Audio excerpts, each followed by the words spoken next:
Okay. Greetings. It is Simpson Sunday. I have some very good news. And that very good news is that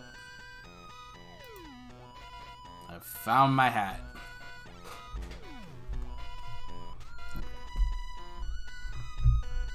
No wonder I looked so washed out yesterday.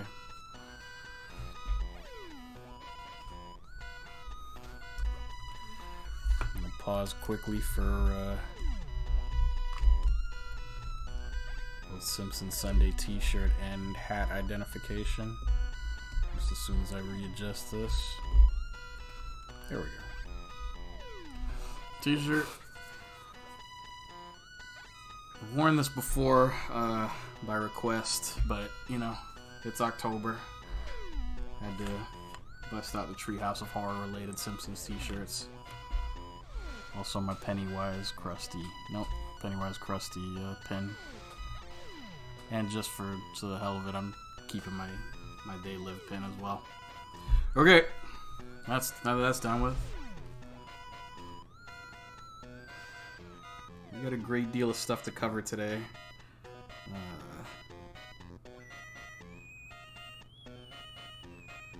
First things first.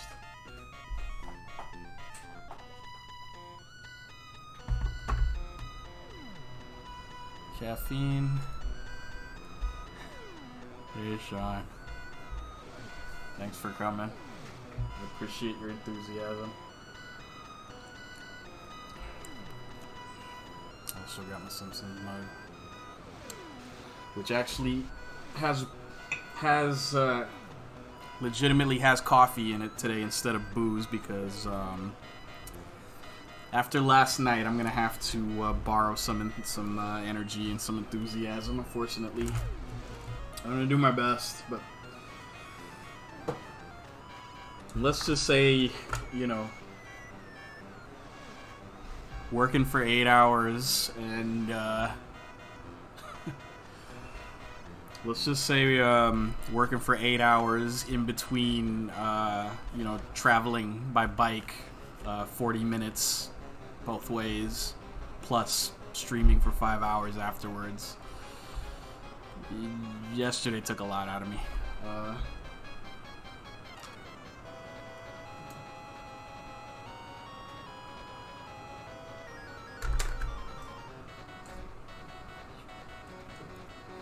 Well, I will definitely still be here when you get back, Sean, so... But I am going to get started right now.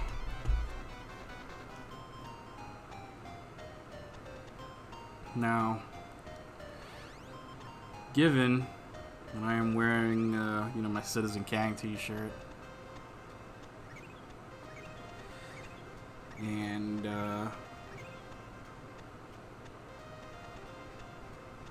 honestly, there's really no way, I mean, no self-respecting Simpsons Treehouse of Horror fan could do anything Treehouse of Horror related, you know, for an extended period of time without doing something Kang and Kodos related.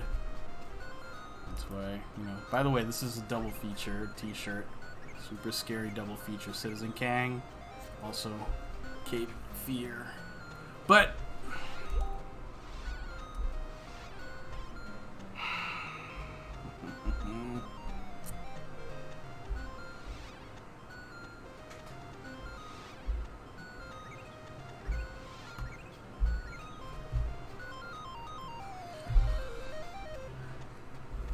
so I knew I was gonna do something Kang and Kodos related at some point during this month of Treehouse of Horror related artwork.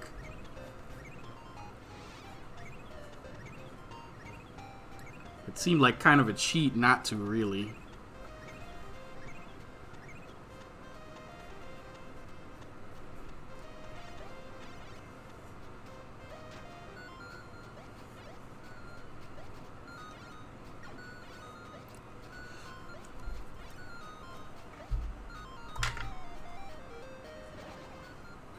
Did I misplace my eraser again?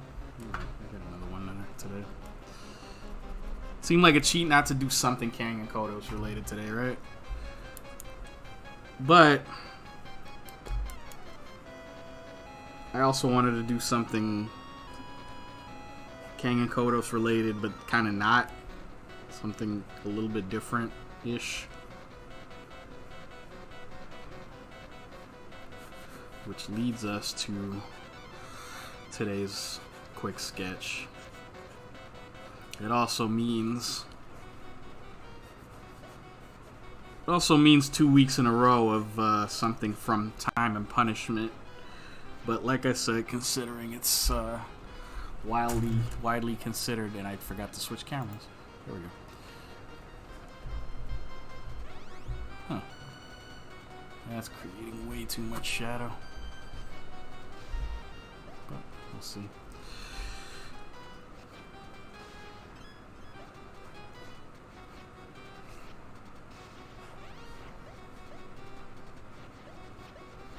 Considering that Time and Punishment is usually considered one of if not the greatest single Simpsons Treehouse of Horror shorts of all time,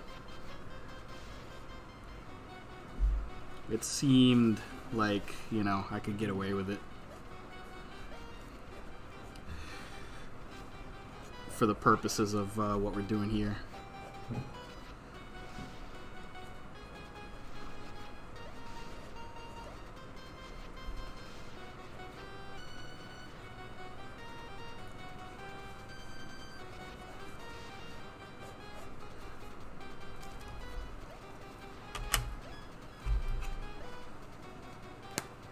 Might be a little bit hard to see what's going on here. I adjusted the light behind me today, and I probably should have tested it on camera first before doing so. But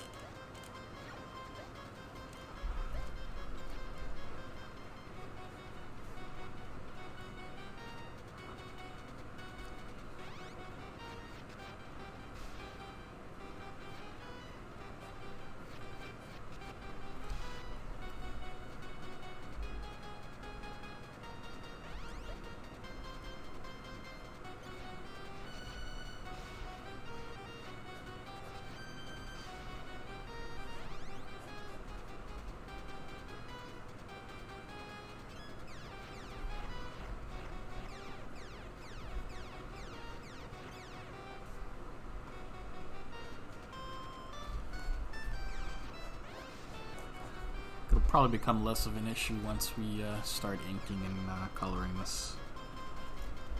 Now,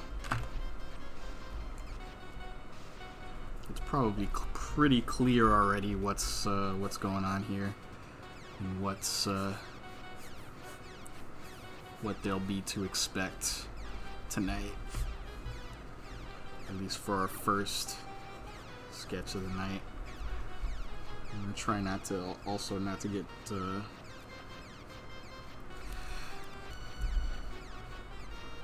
bogged down with background details.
That's probably enough to start color.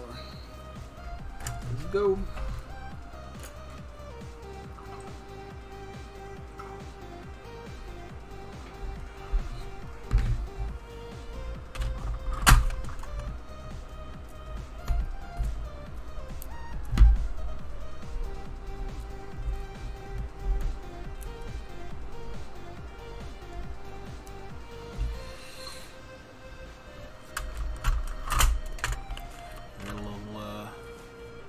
Surprise here that I gotta, not so much a surprise, but something that I will do on the stream for the first time, something art supply related that I'm gonna do on the stream for the first time. You can think of it either as a tutorial or just an interesting addition to tonight's Simpsons Sunday.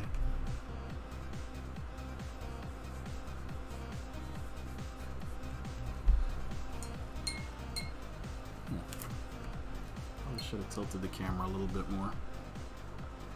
Still experimenting with these controls.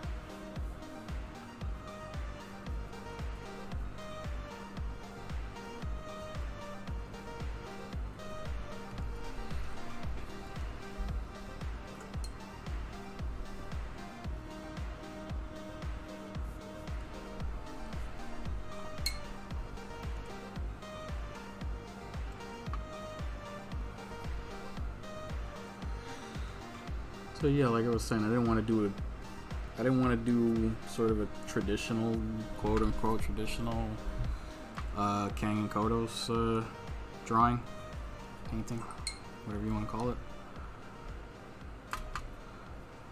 So my thought today was I was thinking about this for a while too, because I knew I was going to definitely do Kang and Kodos in some form or another, but I was like, well,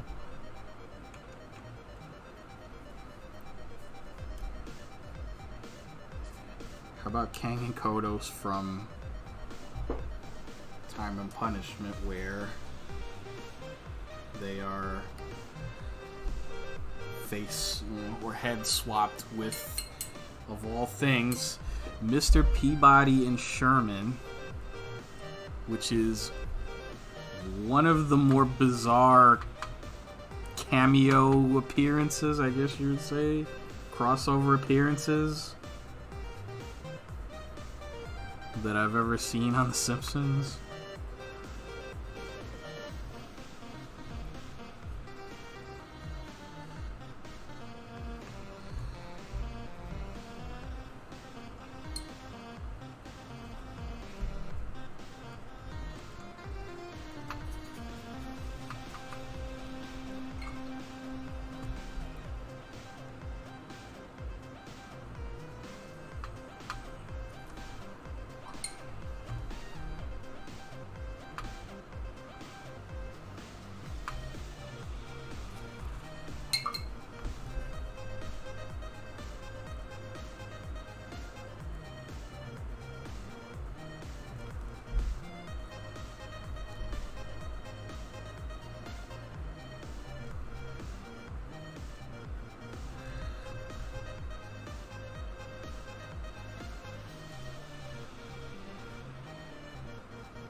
I can't imagine, you know, especially for kids now who probably didn't grow up with Peabody and Sherman. I mean, there was a movie that came out a couple of years ago, but it was not popular. I heard it wasn't that good. I don't know if it was financially successful, so I don't know if anybody actually saw it, really. But,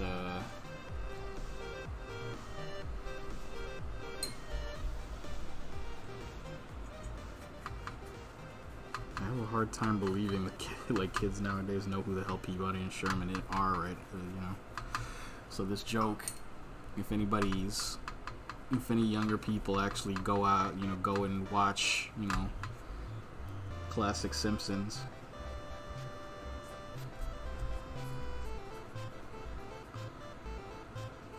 This whole thing probably looks even more bizarre to them.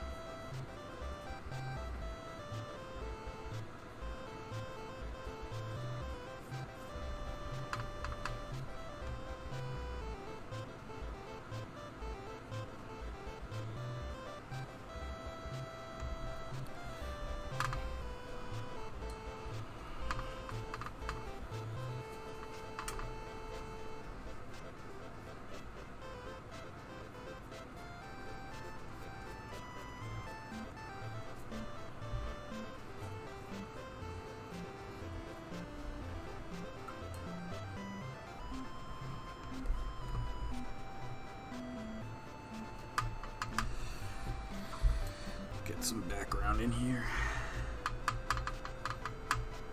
Too blue.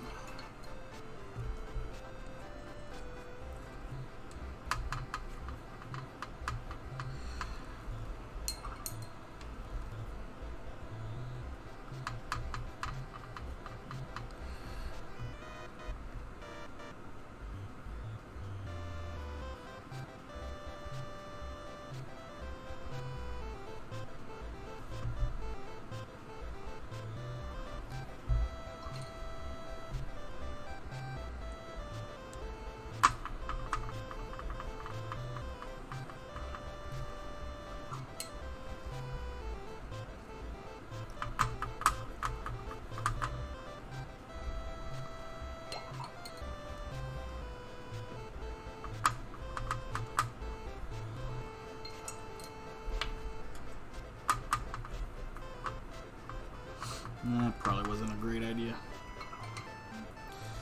Okay, good to know. Don't mix orange and purple. Does not look good.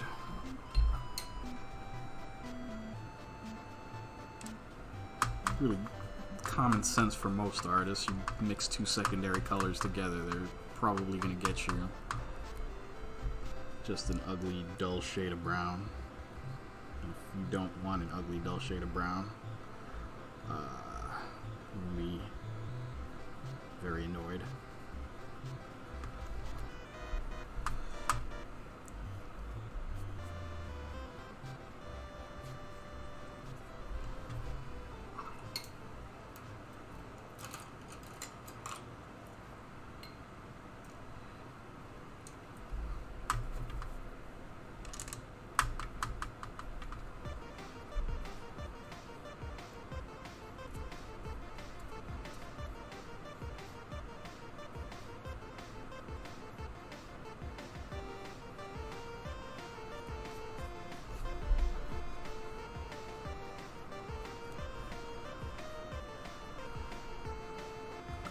Of this.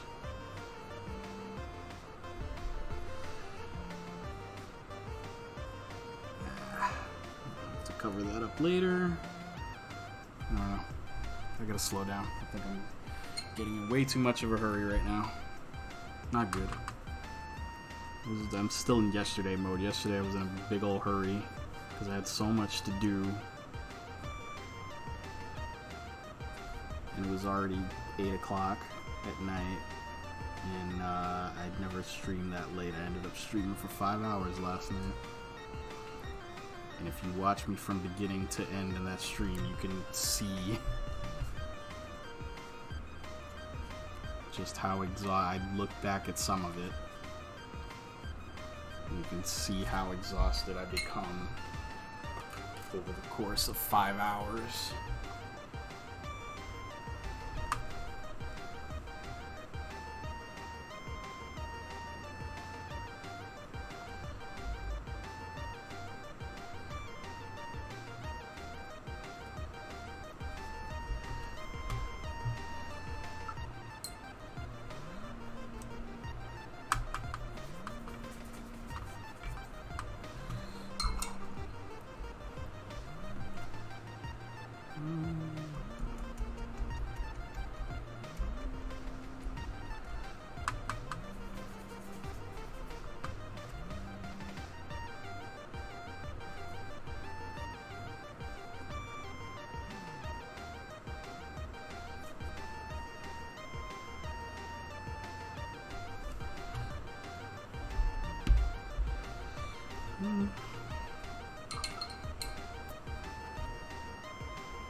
Some colors just right here.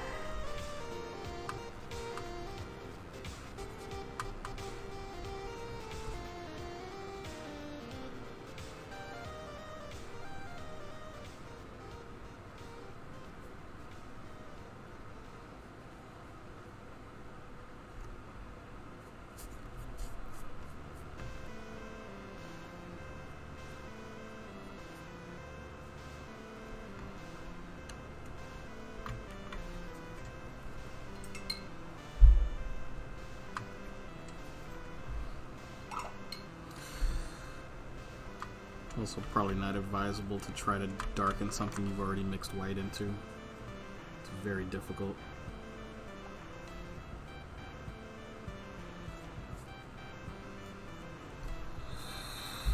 We live and we learn.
This, use a smaller brush.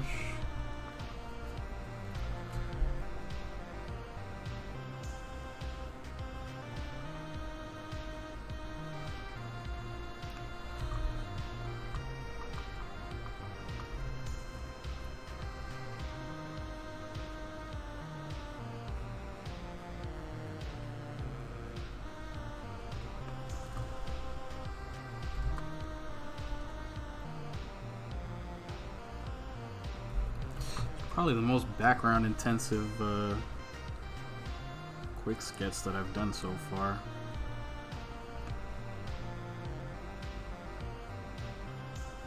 If I'm thinking back to previous stuff, but sometimes the background is what makes the artwork, and I think this is one of those cases. So I want to get as much background in there as possible. It's true in general of these Treehouse of Horror things. You gotta really... It's like having a Honda. What's the use if you can't show it off?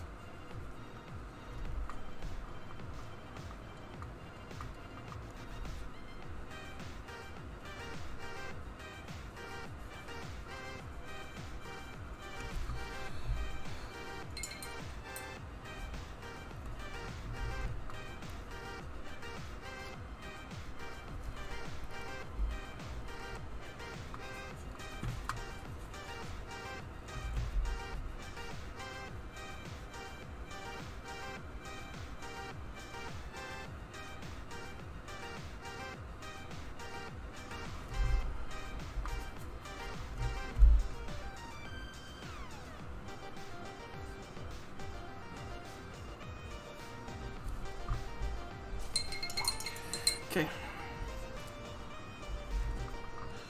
A few other things.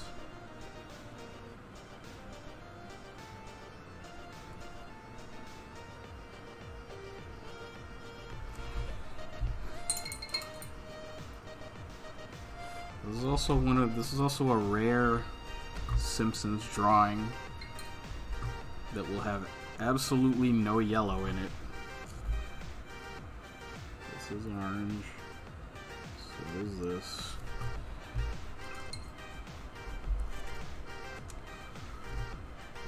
This is red.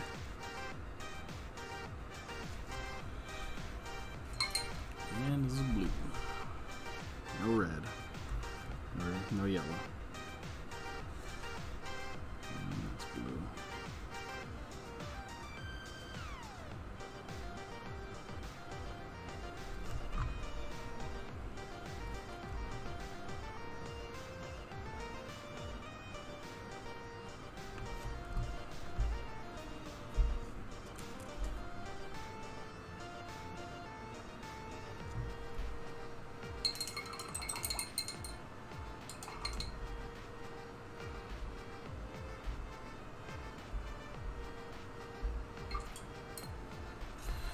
Okay.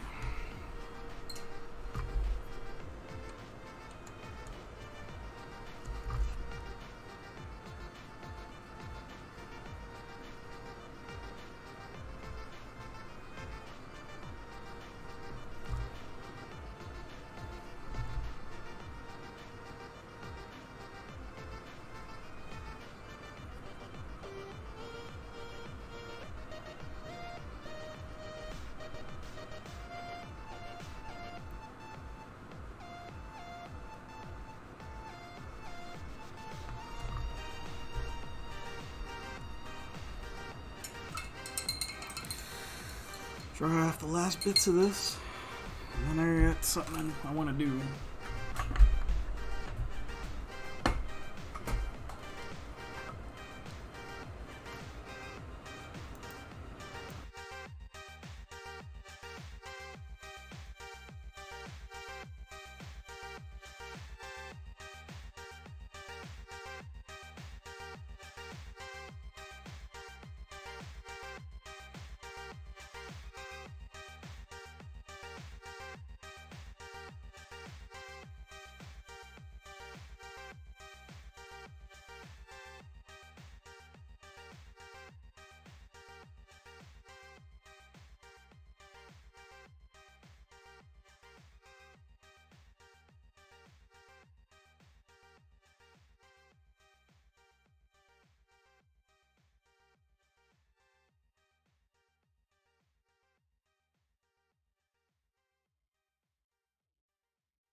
Okay.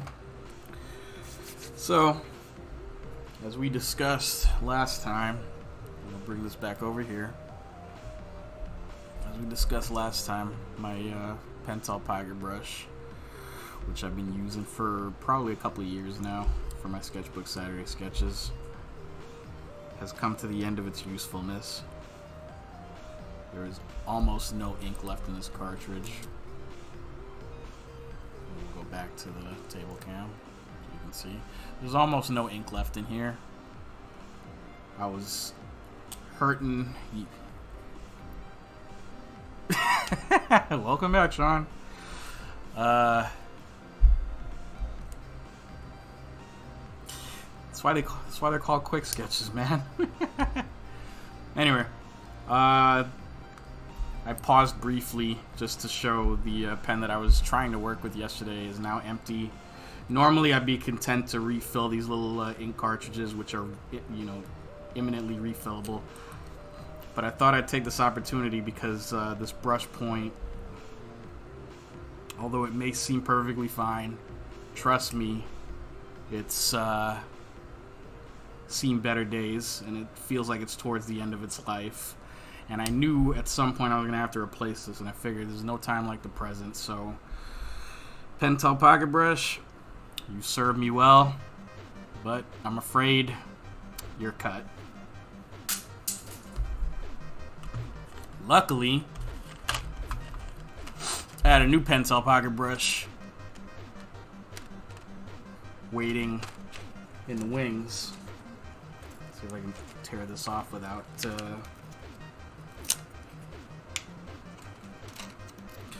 needing a knife. Yeah, we're good.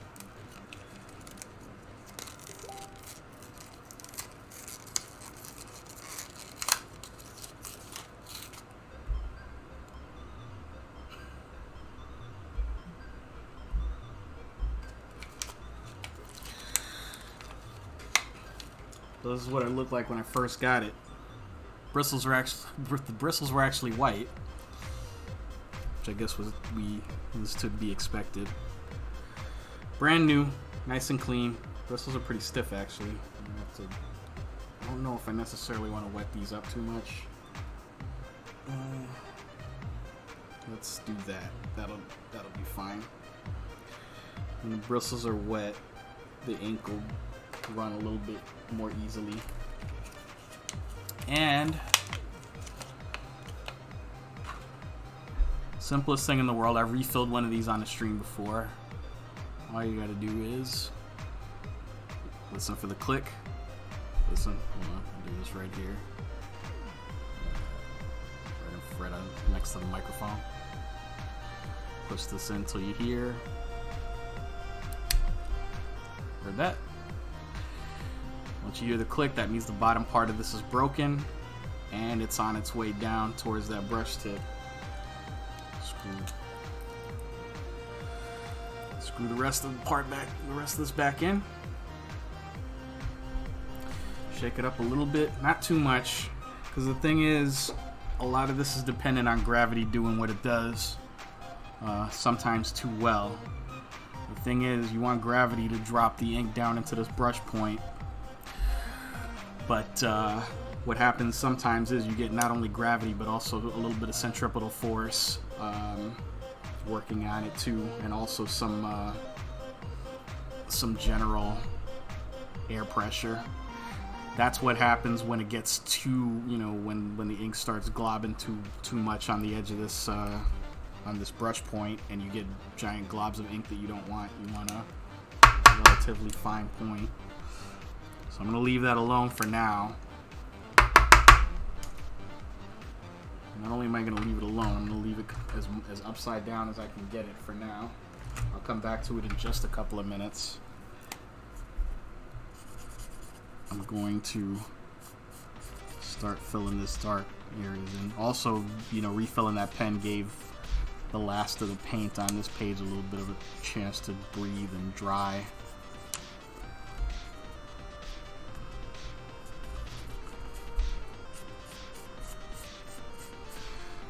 So there's a little quick, brief, pen refilling tutorial there.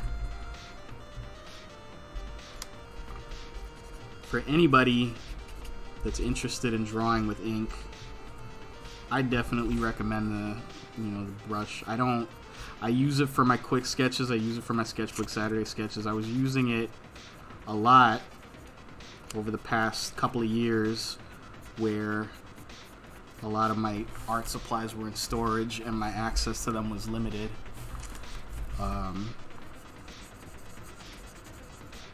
And I basically just traveled around with this, my usual bag of miscellaneous pens. It's a little bit more convenient than, and you know, it's also great for, you know, when you're at conventions and you're doing commissions and that sort of thing. It's a little bit more convenient than having to carry around, you know, paintbrushes with, you know, a literal jar of ink.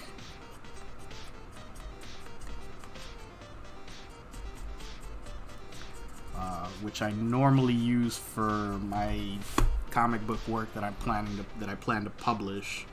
You know, all of Soul Exodus I drew that way. All of you know, Revolution of the Mask I drew that way.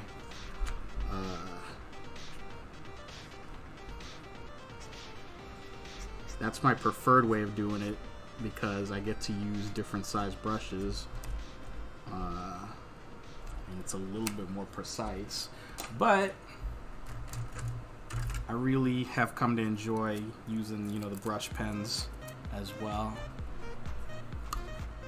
And there's a time and a place for all things, including your art tools. Add to that, different people prefer different types of art tools for different reasons. So half the fun is experimenting with all this stuff and finding out what works for you.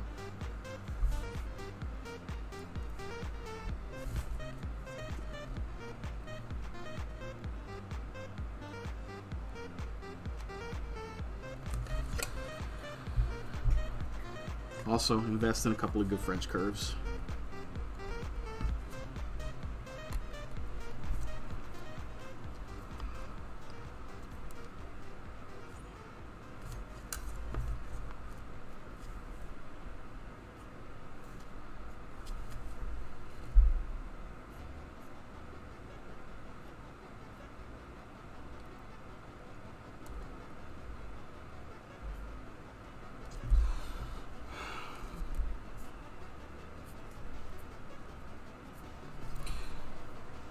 By French curves, I mean, you know, the art tool that helps you draw curved lines, not Marie Soilette or any other attractive French Canadians that you may know of. That was a joke for Sean.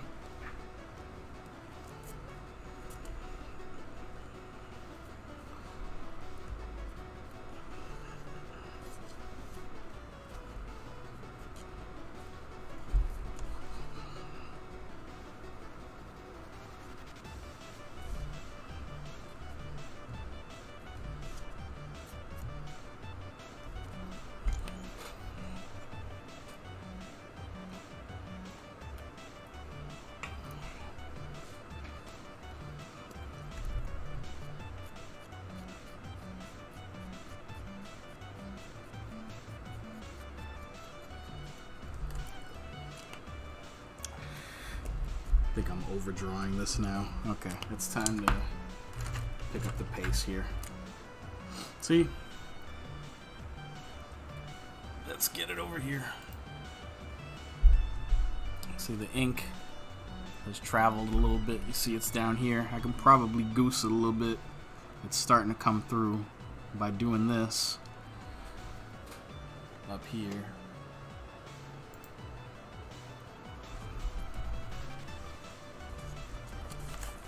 By sort of coaxing ink out of the brush, encourages more ink to travel down.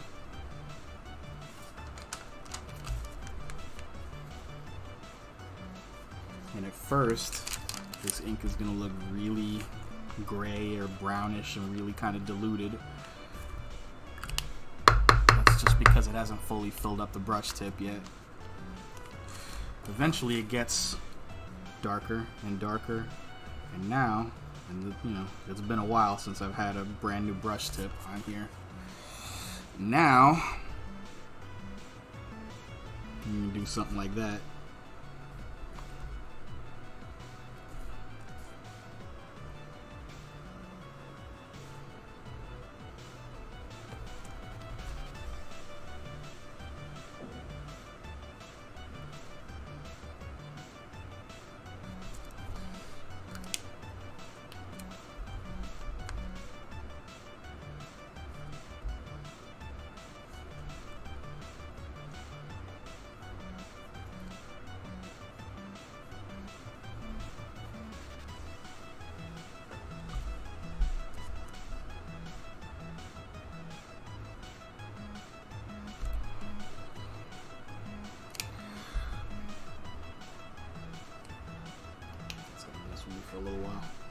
keep this upside down for a little while longer.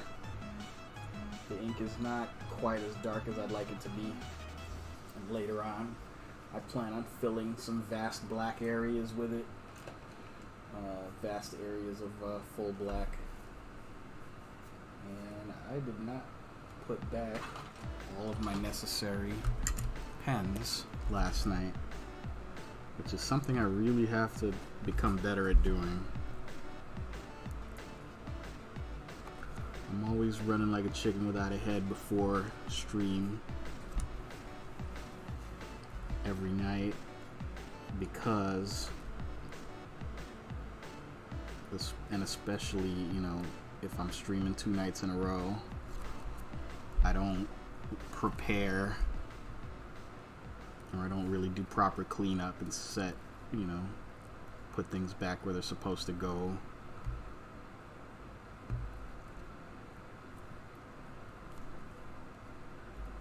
Sometimes my streams come at the end of a long day,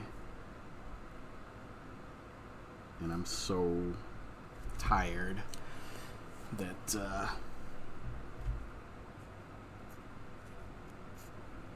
all I want to do is just, you know, close the window and go eat something or chill for the rest of the evening. And sometimes the work, you gotta, you know, I'm realizing the work is not always necessarily 100% over after you hit that end stream button. Retro Gamer, how's it going? Thanks for coming.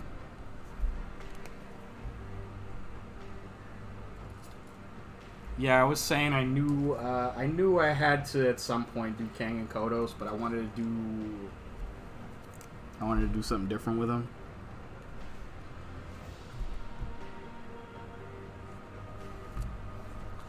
I wanted to, you know, not do an obvious Kang and Kodos drawing. And also, I always think it's better. I kind of think it's better when I can draw something, when I can draw a particular bit of artwork that will make whoever's looking at it laugh at the reference.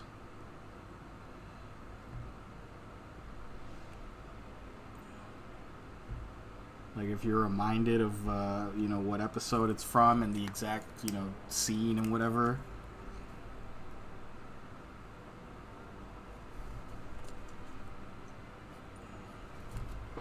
And that makes you, yeah, quiet you. Which, let me tell you,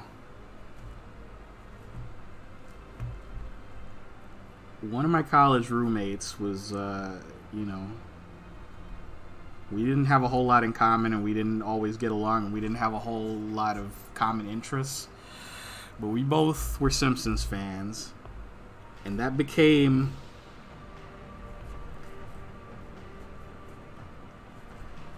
a thing between me and my roommate.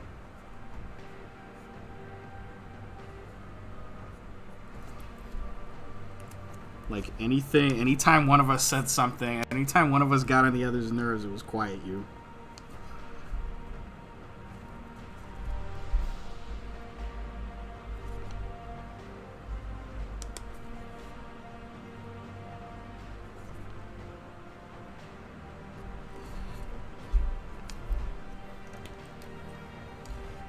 People who are not Simpsons fans, they are really missing out. Well,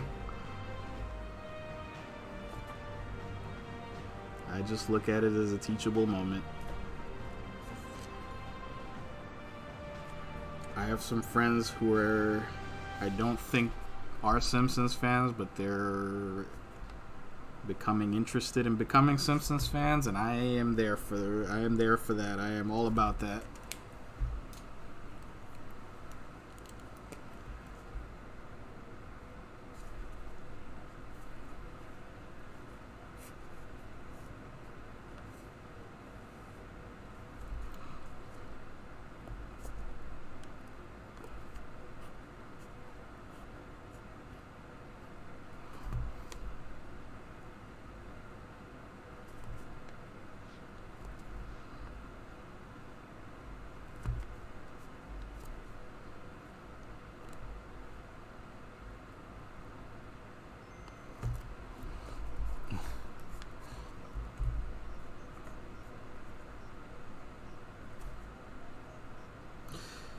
Yeah, that's true. We're all different and we all like different things. I will say I don't know of I can't think of anybody. I really would have to struggle to think of anybody that I know of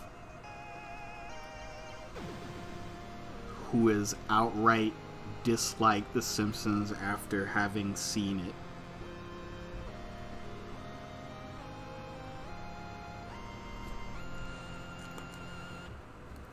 I'm not talking about people who like it casually and, who will see it and, enjoy it but not love it and quote it as much as we do.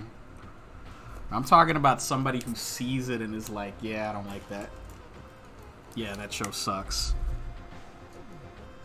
Even the bad ones,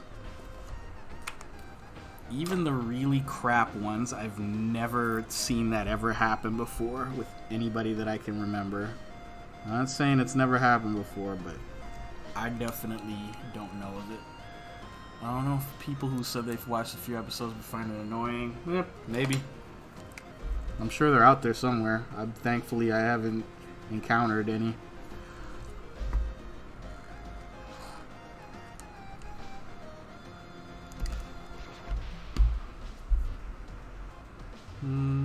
Yeah, that probably needed to be a little bit more oval shaped.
To be fair, there's a few miles between me. So.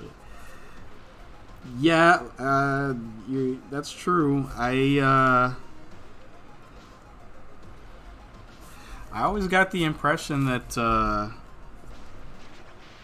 that the show was almost, if not equally, as beloved in your part of the world as mine.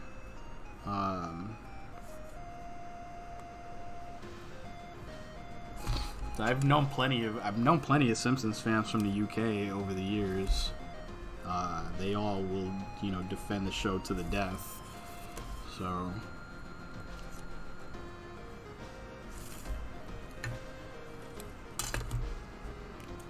you never know.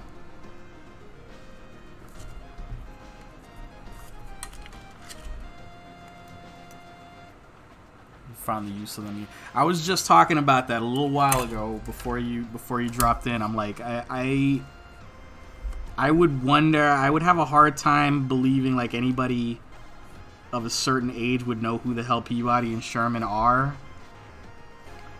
Certainly, like,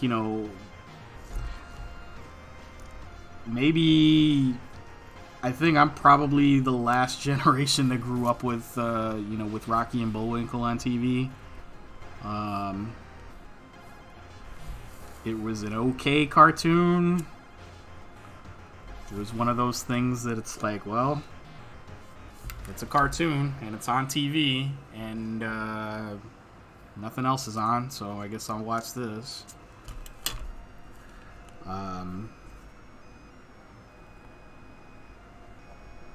It had its moments, but for the most part, it's it was just okay.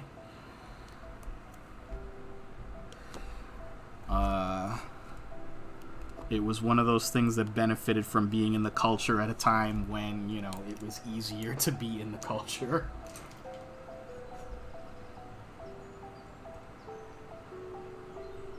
And I'm sure it's got its own, like, diehard fans. It was, it was very popular in its day. Yeah, Sean. Well, Sean and I are almost exactly the same age, so I'm sure you got some fond Rocky and Bullwinkle memories.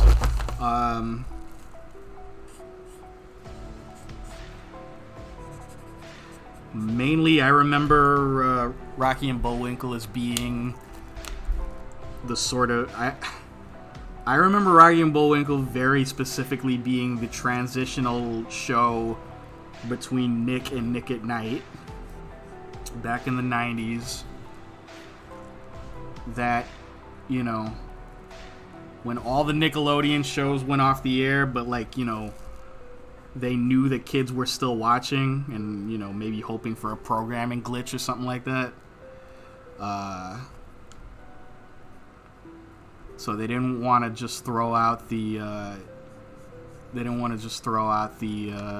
know, 50s or 60s sitcoms right off the bat. So as a sort of transitional dealie, they throw on, you know, the Bullwinkle show in between, because it was just adult enough and just old enough for, you know, older adults at that time to know what it was, and just cartoony enough for the kids that might have still been watching to not change the channel.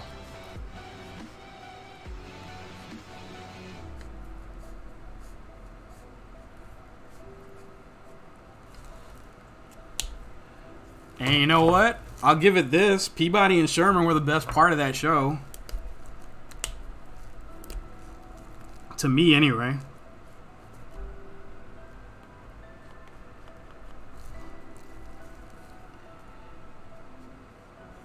I've always, like, you know, the Rocky and Bullwinkle parts were never my thing.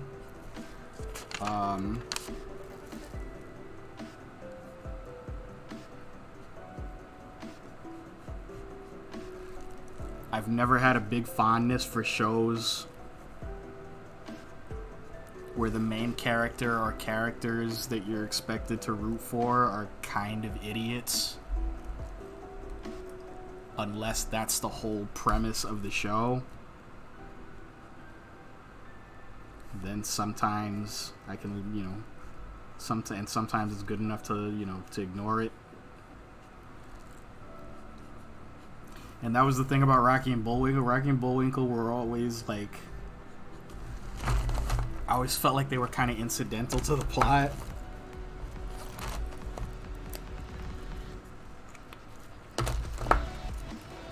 I was always just kind of annoyed by him.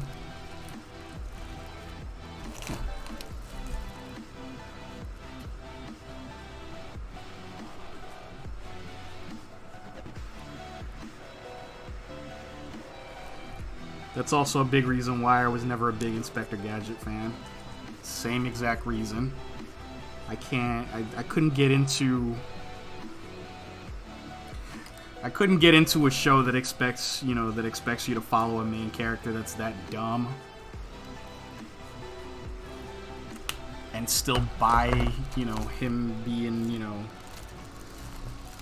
I get it. Maybe it's hard to explain. Like, you know, a main character that's that dumb, but, like, the show still expects you to believe that he's the hero and he's the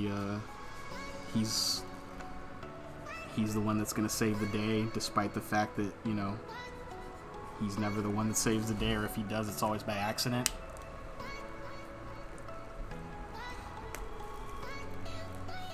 How am I doing? It's been a whirlwind of the last couple of days, especially the last 48 hours, but I'm good. The other fella in the chat is my good friend Sean Comer, aka Comer Codex, who is also a streamer here on Twitch, who specializes in Overwatch League. Also stuff like Borderlands, Dead by Daylight. stream is pretty damn great, and everybody should check him out.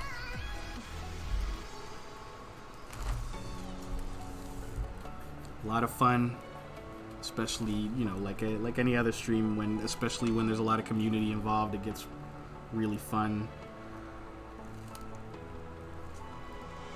A big old diverse,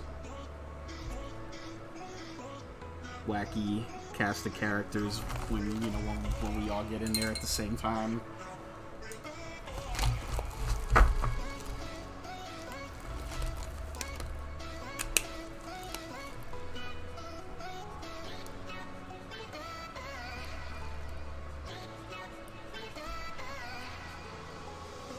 Hopefully if I send enough people to your stream, to your channel, Sean, I'll have enough allies there to try to get you to start streaming Alien Isolation again. So there is that.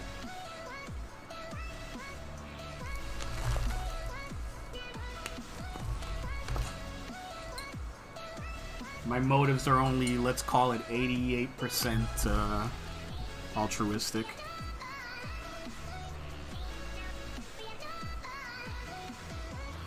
Oh man, sorry to hear about your brother, Retro. It's always, man, it's really always a hard time, you know, losing someone that close to you. And I am very glad you chose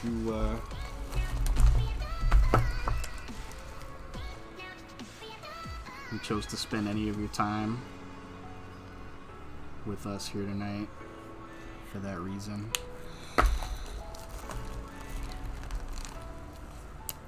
We're gonna wrap this up and move on to the next thing, because we're right about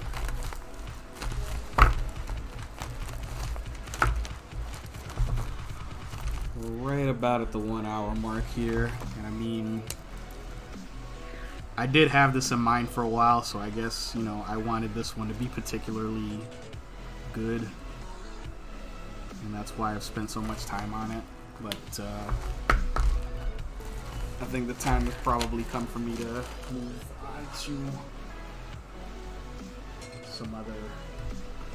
on to our next bit of artwork.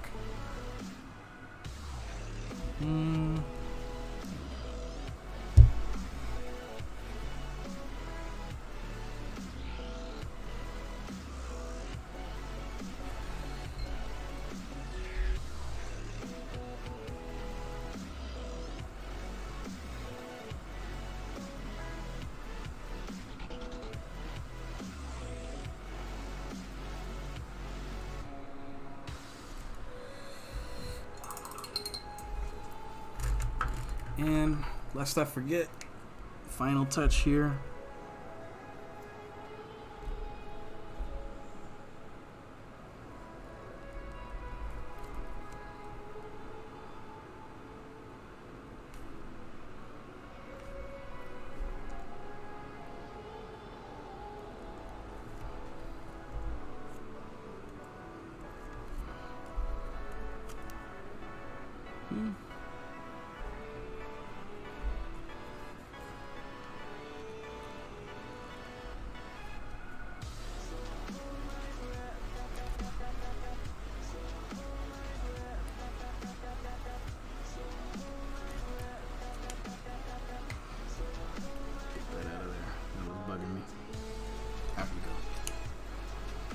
Okay, that's a good. Been watching Simpsons lately a lot more, and I keep noticing. I keep thinking Ben would love to see Ben draw that. Well,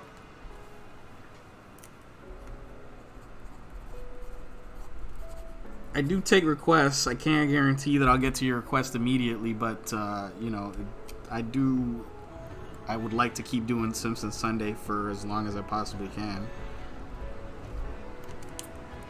I think it might be my best chance to sort of build a unique community within Twitch. Hopefully this is, you know, the start of that. So I would like to continue doing that and getting more people in here and taking requests and that sort of thing. And if you got a request, sooner or later I'll get to it.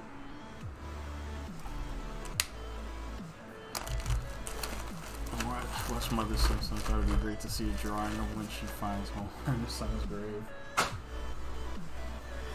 That one's good. Another good one from that episode that would be relatively quick to draw would just be Homer kicking Walt Whitman's grave,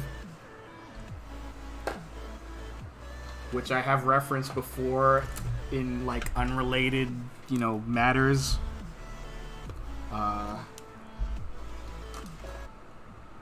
Just because of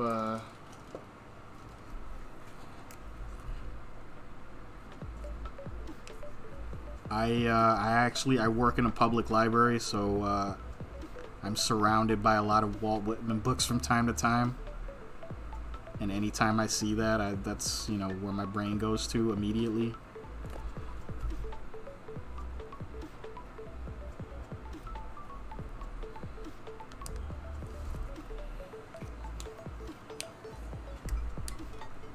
These glasses were bugging me, so I'm going to change them.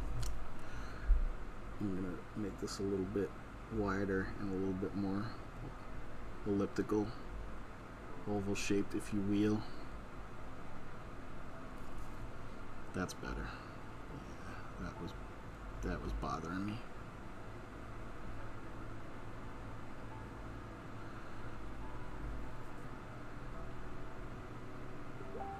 As we've seen from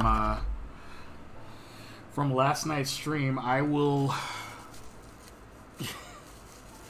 do you shout out I hate you, Walt? In my head I do. I hate you, Walt freaking Whitman! Leaves of grass my ass! Every time.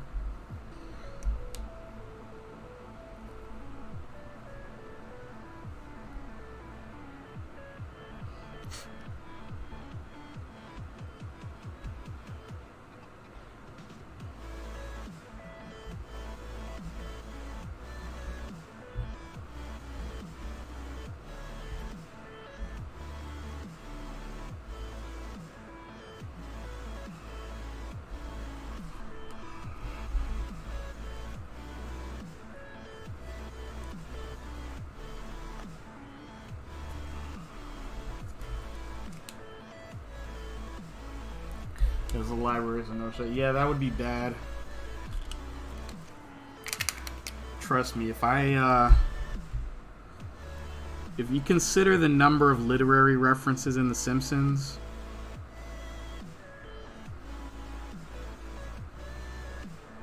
if I shouted them out loud, every time I saw them, I would have been out of a job a long time ago.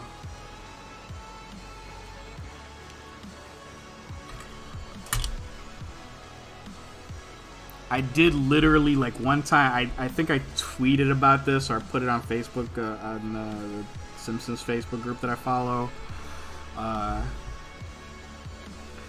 One time I did literally find, I literally did find a book on tape of the Bible. It was not narrated by Larry King, but it was hilarious. I got such a laugh out of that.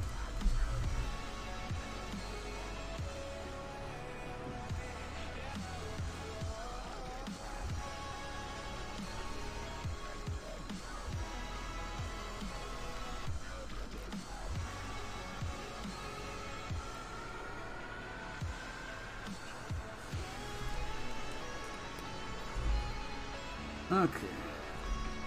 I think we're good with this. First quick sketch of the night. We're running a little bit over, but that's okay. I think our featured painting might end up moving a little bit faster than some of the previous ones. But yeah, Kang and Kodos, body swap with Peabody and Sherman.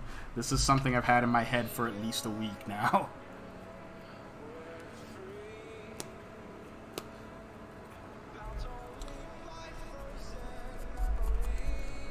posted in one of the Facebook Simpsons groups earlier about when you make a reference and no one seems to notice it. That is the story of literally every Simpsons fan's life, sooner or later. That's why we have Simpsons Facebook groups. That's the repository for all of our collected Simpsons knowledge. It could power a small city, is what I'm saying. Maybe a medium-sized city.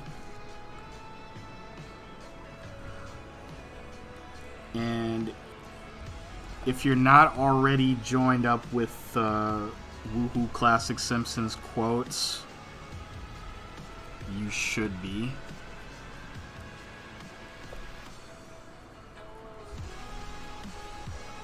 That's the Simpsons group I've been following for years. Yep, done that too. Thank you, Dor. That's the Simpsons group I follow. They gained some infamy a couple of years back because somebody who had joined that group for some reason questioned why there were so many Simpsons quotes on it. And they were unmerciful to that poor lady. It was hilarious. There ended up being Woohoo Classic Simpsons quotes. That's what I was talking about. If you're not already a member of that group, then you should be, and if you are, then hi. They roasted that poor lady though. It was almost not fair. It was pretty funny, but she hasn't been seen or heard from since, I think. I'm hoping she's okay. Maybe she joined the witness protection or something. I don't know. All right, real quick. I gotta double check something because I actually put a poll on that very group earlier today. Yeah, probably.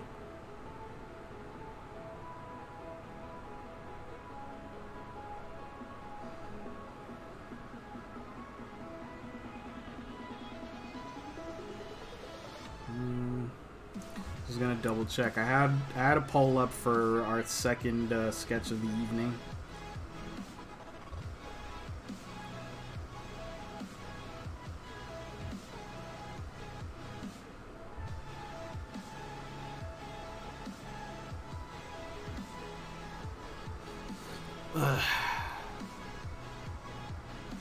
It is very hard to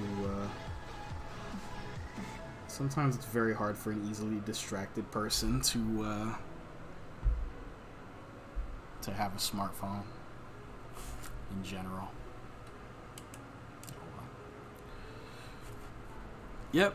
So, for the first time ever, I am actually going to be going with a write-in choice for a Treehouse of Horror related sketch. Let's see how well this goes.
pick up that sideshow Bob kidnaps Bart and tries to kill Krusty by flying the Wright brothers plane to the emergency broadcast system.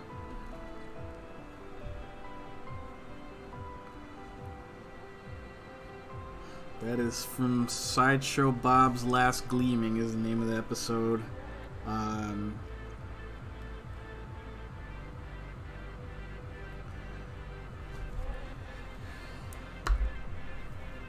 That episode's great for a lot of reasons. One of the main reasons I love that episode so much is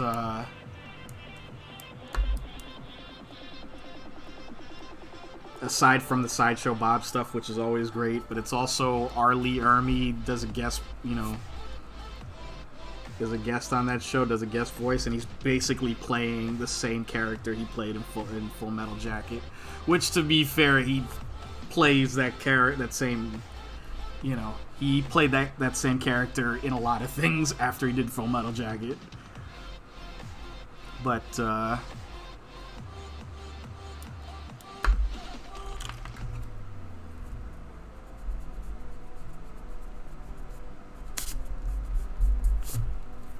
I enjoyed that. It's one of the better guest voices that The Simpsons has ever done.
This was by request. This was, I made a poll on the Simpsons Facebook group.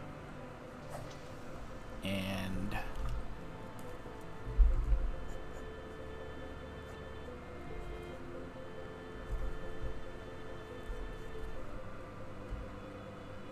I guess, somebody wrote in, which you can do, which I'm perfectly willing to accept, the choice of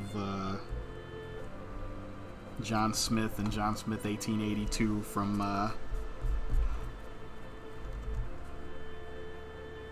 an older Treehouse of Horror episode. I think it's Treehouse of Horror 2 or 3, probably.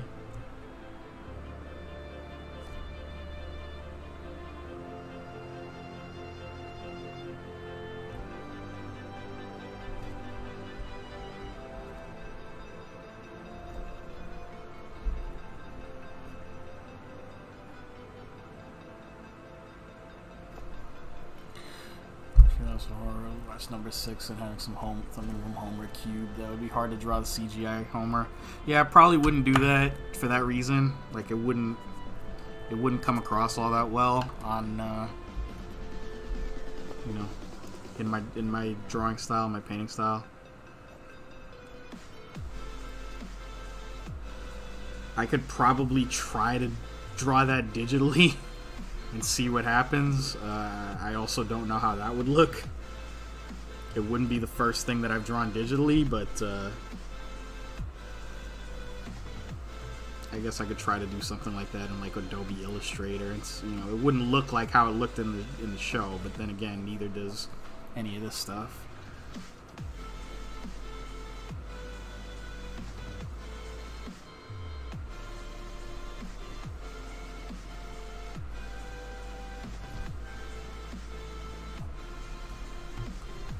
That's a little bit off, but it's fine.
Yeah, who knows? In time, maybe I'll experiment with some things, but for right now, I'm perfectly happy doing things this way. Now, this is going to require some color mixing.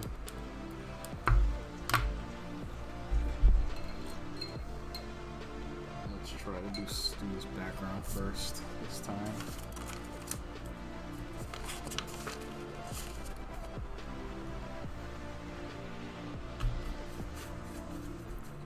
Together, clear this deck off.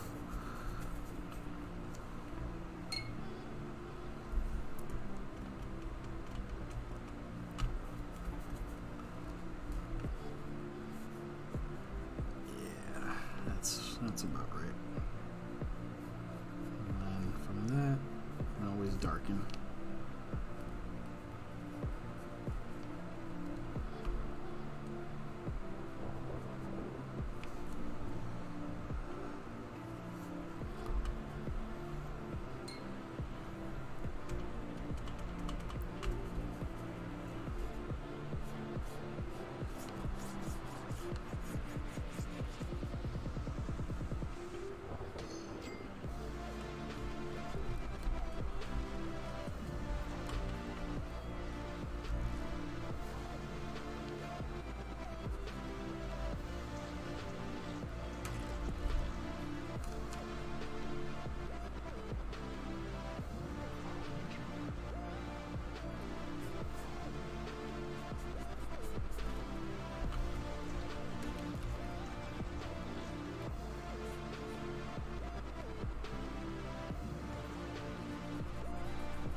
Both interesting and a little bit challenging because a lot of the stuff in this particular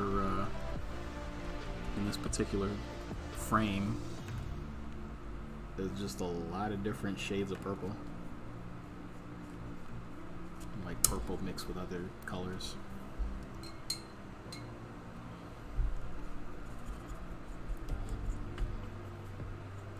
Very interesting color palette they went with for this part. And it probably extended to the rest of the episode.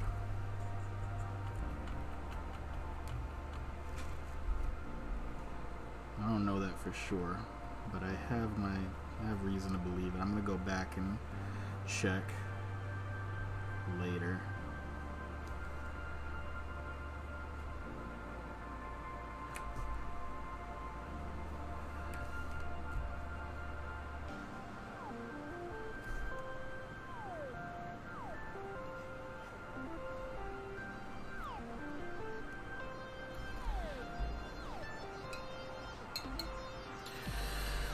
Let's make it tricky getting different shades in the right place. Well, we'll see.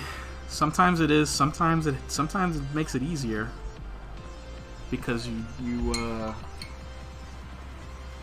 if you get one base color, like one base, if you get the basic color down and it looks convincing enough, then all you have to do from there is just either lighten or darken it, which is what I'm trying to do right now. I'm trying to get to that point. I don't find it difficult. I don't find it as difficult as like I don't find it as difficult in this case when it's trying to emulate, frames from animation, because it's still just flat color. Flat color is a little bit easier to identify than, say, something from a photo reference where you are trying to interpret a color, where you're trying to interpret what may actually be several different shades of color.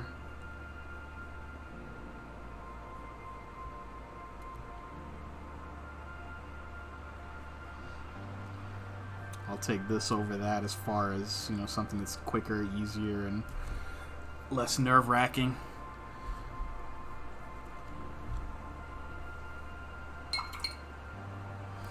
Let that dry for a minute.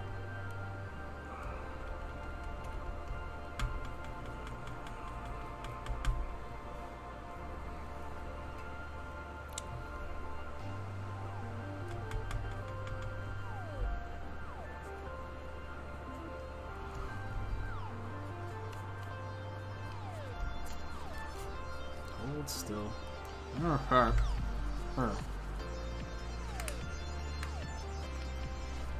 That ought to do it. There, pretty as a picture.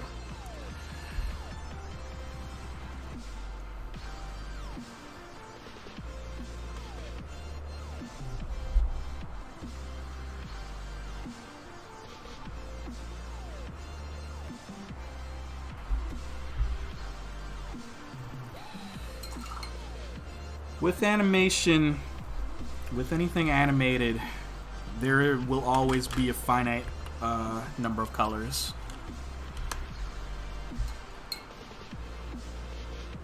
When it comes to photos and referencing anything from a photo, you are only really limited by human perception. You are really only... They're really only... The limit of color is only the limit of the human eye's ability to perceive and see color. That's not strictly true, because there are some limits to photography, especially digital photography, in terms of the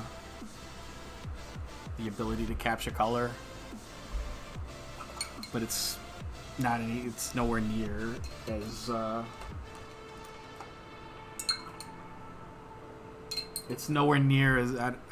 limiting is not the right word, so I won't say limiting, but sort of it's nowhere near as controlled and as structured as animation.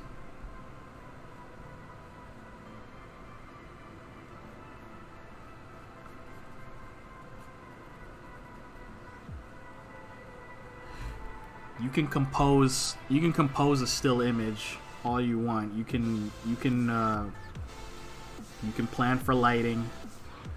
You can plan for background. You can plan for all kinds of different compositional aspects of photography. And don't get me wrong, I'm not one of these jerk-offs who says, photography is not art. Photography is 100% a form of art. Photographers are artists, and don't let anybody tell you different. But it's a different discipline. It's a different... And at the end of the day, when it comes to photographing an image, you still have no control over what color that image is. You have control over what colors you can emphasize in your own work, and what colors you choose to present, but you're still working within a framework of what already exists, as opposed to something in animation where you can literally control every aspect that you want of it. Any and every aspect of what your audience sees, you can choose what that is.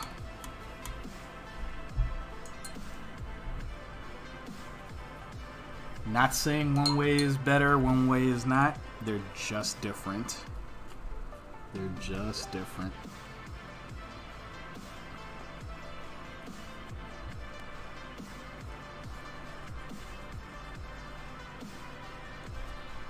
They're just two different things. They're apples and oranges. I enjoy both. Many people enjoy both.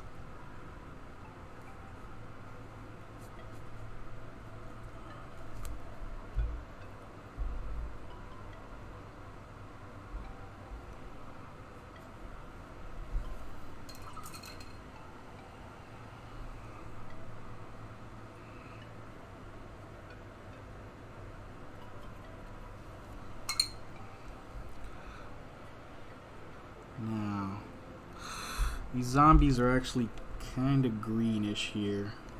But not, well, this, 1700s John Smith is greenish. So, I'm going to try to get that out of there.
Right.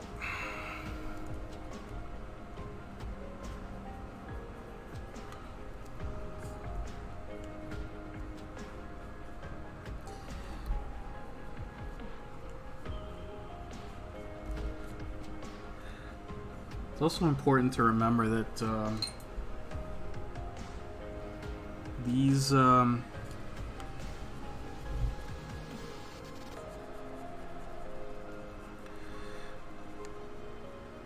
especially in animation, just because you have the ability to control your own world and control what the colors are, that makes it all the more important what colors are being used. Like these colors, nothing on this page, especially with the Simpsons, who have throughout the years used some of the best animators in the history of animation, in, recent animation history anyway.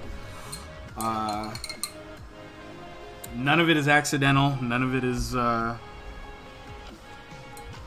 arbitrary.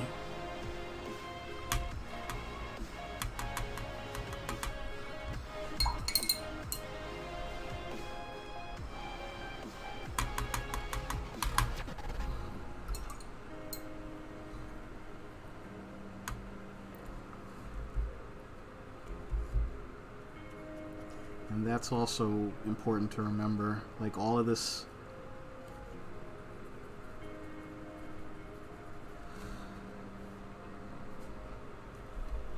the best animation kinda in a way will look deceptively easy. We talked about that a little bit last week, about how Matt Groening's art style is deceptively simplistic looking.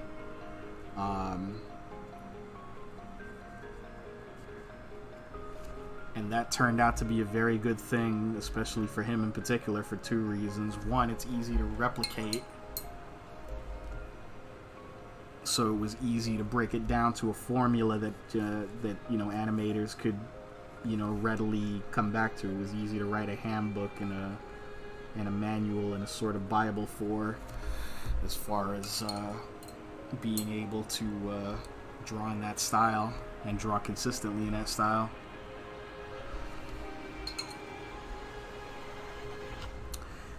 The other important thing for Groening in particular was that his style was so unlike anything else, and especially when it hit TV, it was so instantly identifiable that it became iconic. It became, you could probably make an argument that even from the Tracy Ullman days, everybody knew what the Simpsons animation style looked like, which made it easy to spot, easy to get into, and also easy for it to evolve into what it became.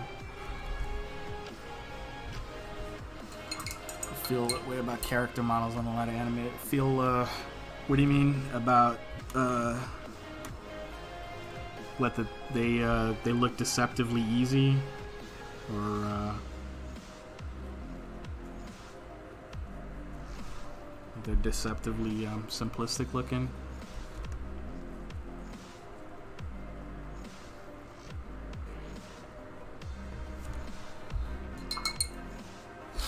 Yeah, and sometimes that's by design for the reasons that I mentioned.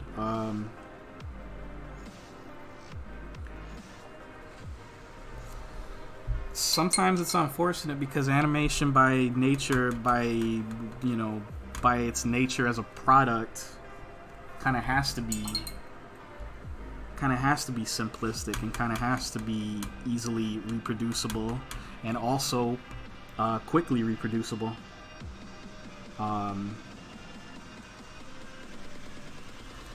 That's one of the reasons why the South Park guys are able to to knock out a full episode 12 hours before it's scheduled to go on the air. That's by design. And their style, I mean, it helps that that particular show is I think mostly computer generated now, so it's easy to call up certain designs and certain movements.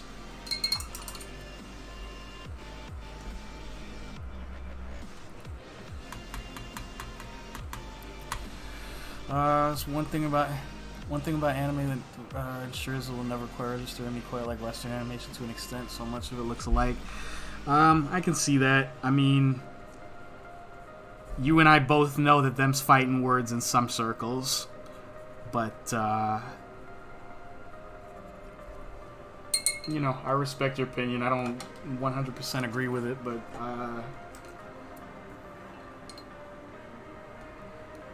I understand where you're coming from with that. I tend to gravitate. That's why I also tend to gravitate towards anime that's still within the confines of what would be considered an anime style, still has its own distinctive style.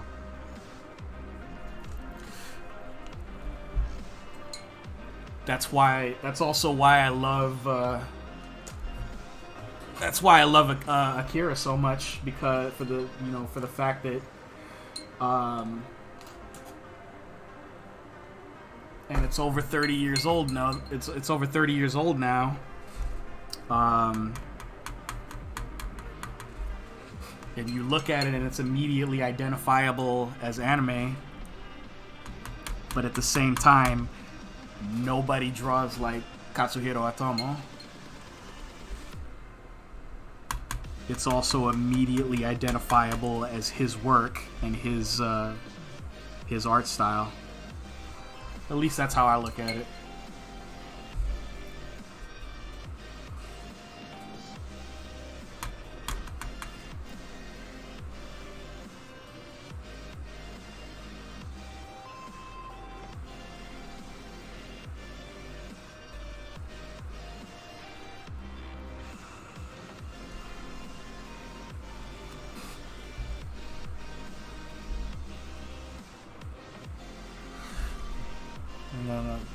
Nah. These clients all looks true, distinctive.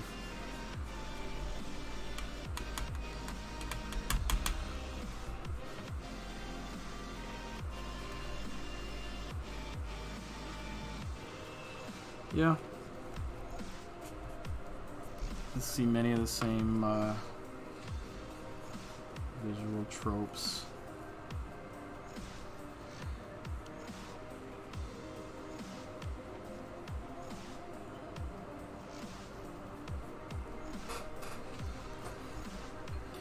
Yeah, and some of what you I have an idea what you're talking about, and some of what you describe is simply a function of of what animation just traditionally looks like in Japanese culture, and what drawing what drawing styles tend to look like within Japanese culture. I am by no means an expert on anime or even animation in general. I know some things, but there are certainly far more knowledgeable people than I am who could speak far more knowledgeably and eloquently about these sorts of things.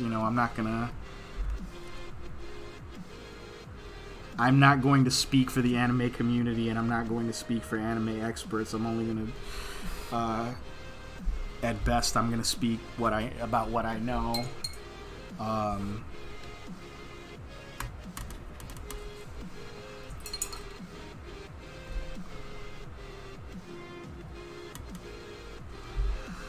I do know a lot of the shows that you mentioned, a lot of the animation style that you mentioned in those shows owe quite a bit to anime and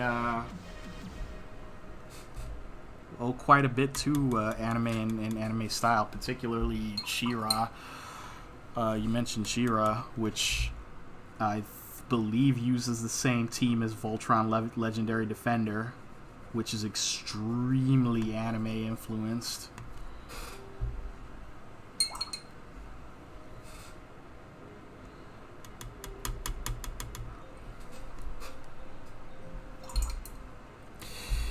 And, you can look at it as, good culture and good transcendent culture, especially, should not be an echo chamber. It should be a tree. It should grow. It should have branches, but it should, different branches, similar roots, that sort of thing.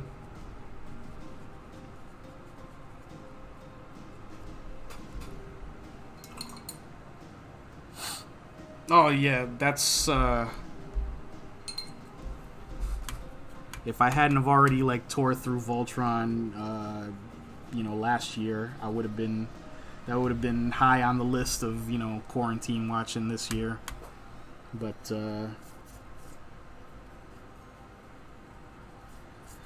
I love the original show, I love the new show. I was sad to see it go, but hot damn what an ending it was.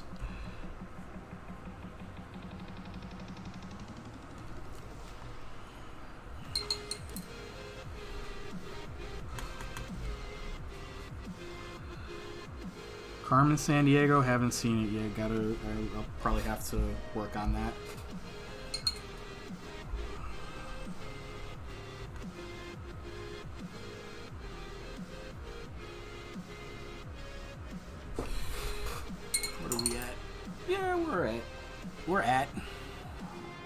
pace, I guess you could call it.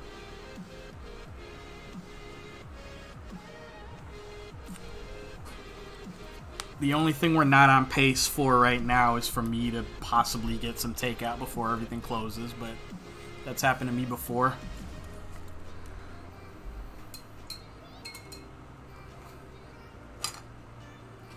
And I promised myself last time that happened to always order my takeout food before I start streaming and not after. Well, I didn't follow that rule. Mostly because I didn't decide that I wanted takeout today until the very last minute. So we're going to see what happens.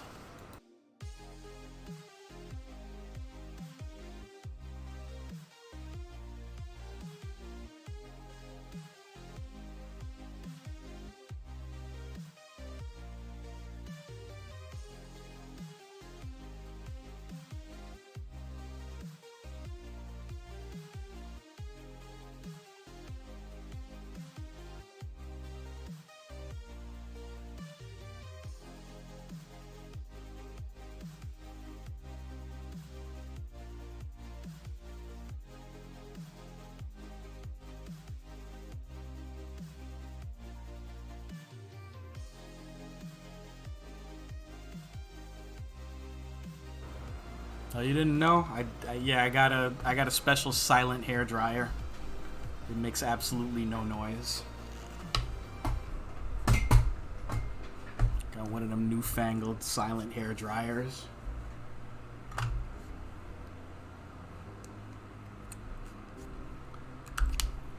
Anybody that has a significant other that might be interested in something like that, feel free to not ask me where I got it.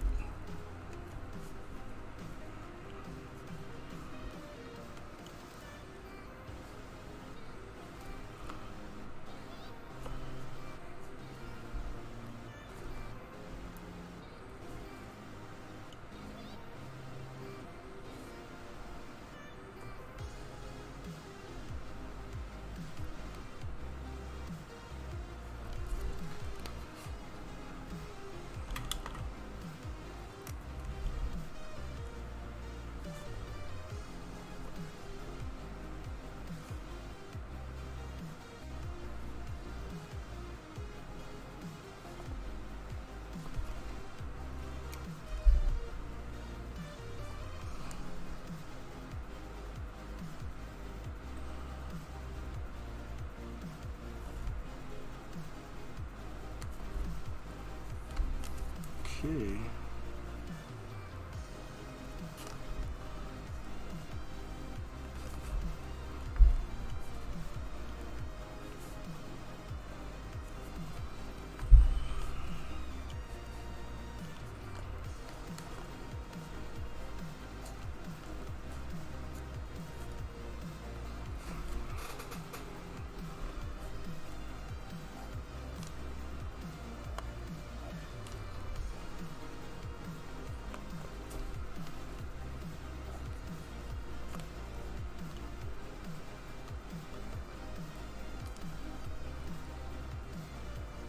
Forgot to color his hand there.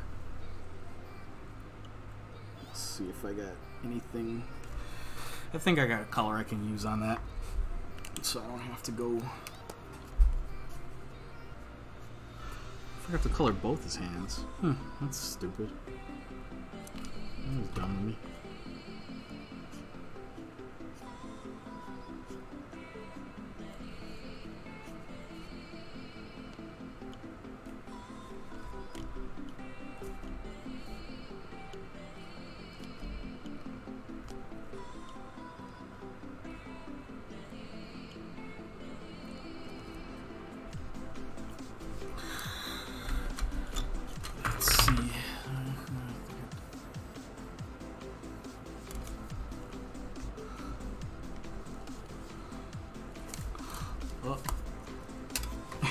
Nobody's never fixed yet.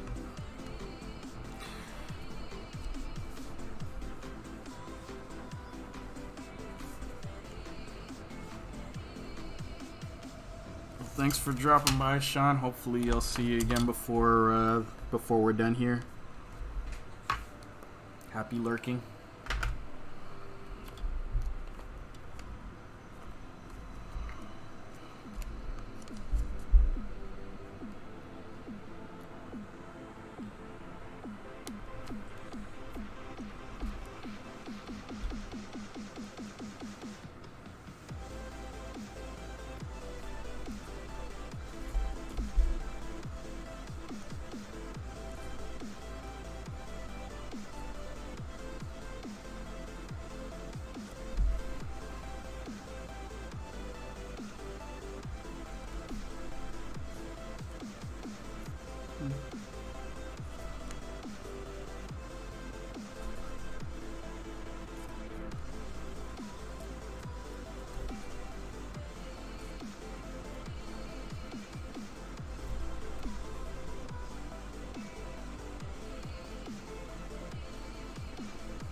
One thing about the zombie episode that I always liked, it's a cute touch, that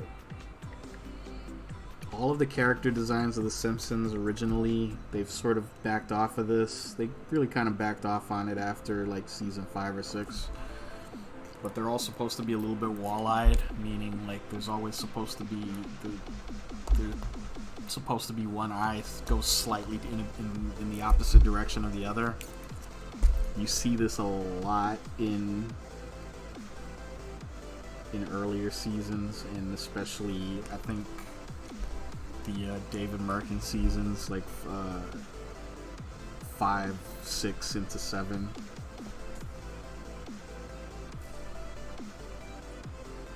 Might have had to do with, whatever animation team he was working with at the time. But these zombies in this particular zombie episode take it to such an extreme that literally, like, the eyeballs, like the pupils are in opposite corners of the eyes. And that's one way, again, it's visual shorthand. It's one way that it's pretty easy to spot which ones are zombies. I mean, aside from the grotesque pale skin and the fact that they're rotting, rotted corpses, little things.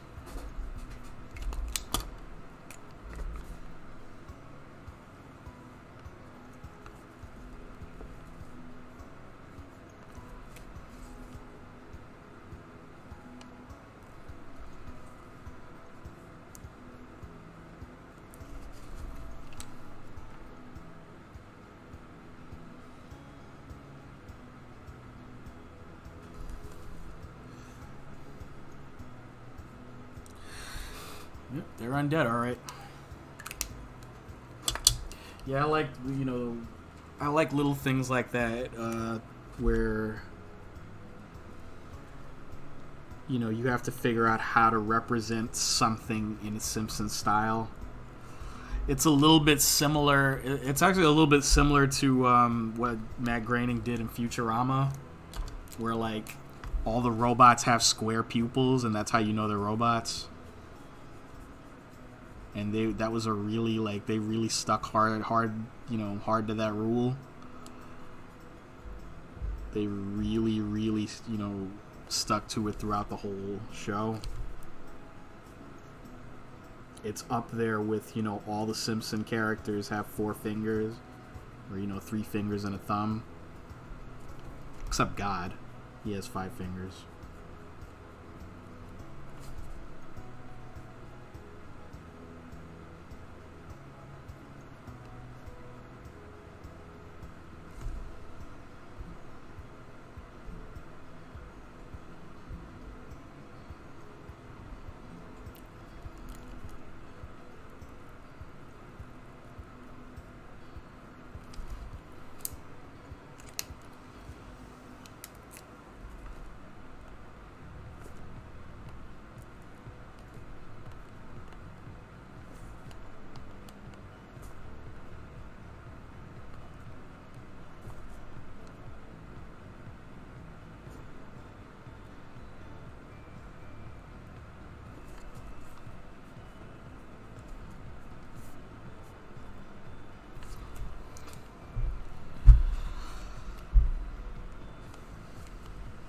God still hasn't told us the meaning of life. Well, you'll find out when you're dead.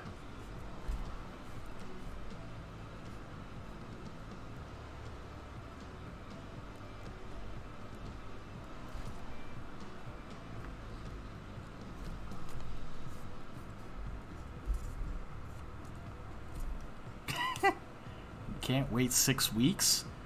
Hey, Lindsay.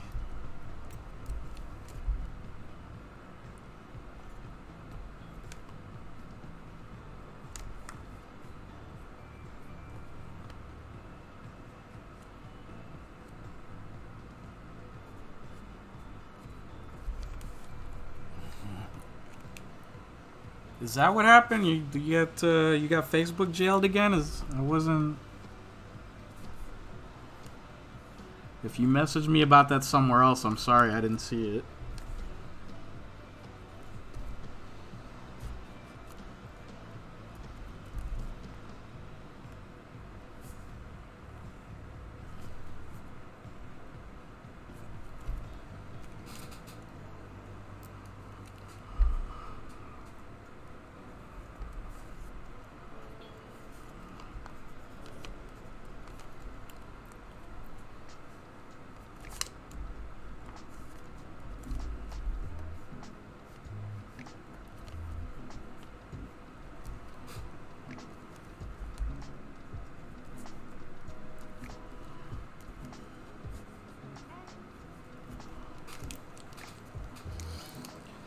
So,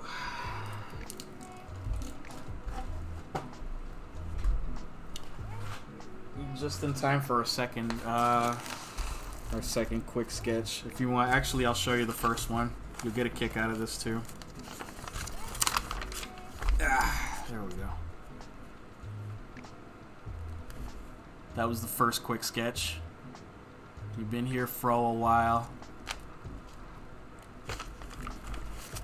This one was the our poll winner. It was a write-in for today.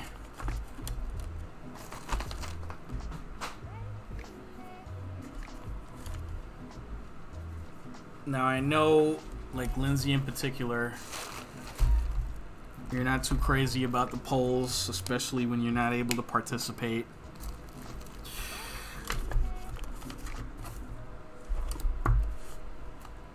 I know you didn't see it because reasons, but I'm making it up to you though because our feature painting is something you've already suggested to me. So you get that one.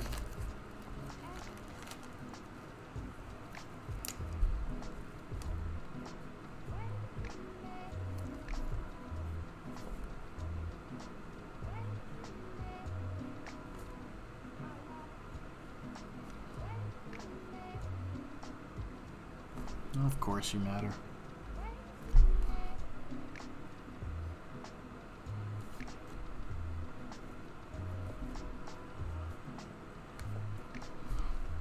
Mm-hmm.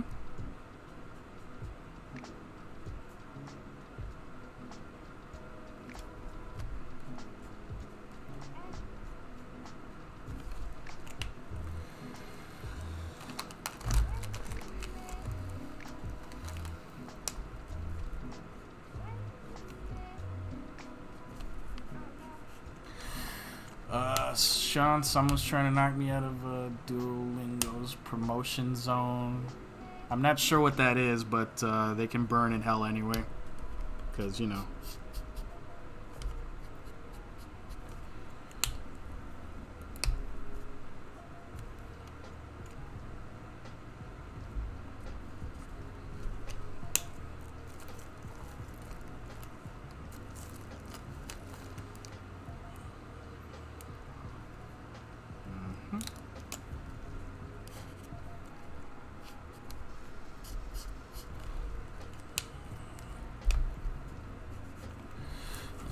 Forget I'm going off the camera here. There we go. If I'm on, if some part of what I'm drawing is like out of the camera view, like somebody, like you guys can feel free to let me know. Sometimes I get caught up with what I'm doing. I don't always immediately look back up to see that I've knocked something off center. So another one of these early beginning streamer growth process things. that I'm just gonna need you guys' help with.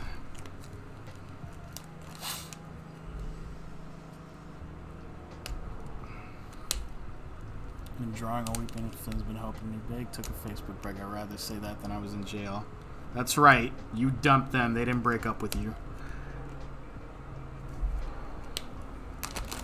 Jerks.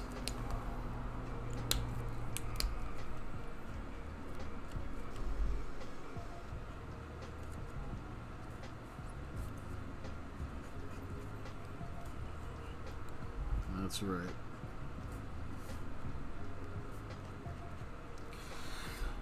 Sean, rankings of my Spanish knocked me out of the top 2. Huh.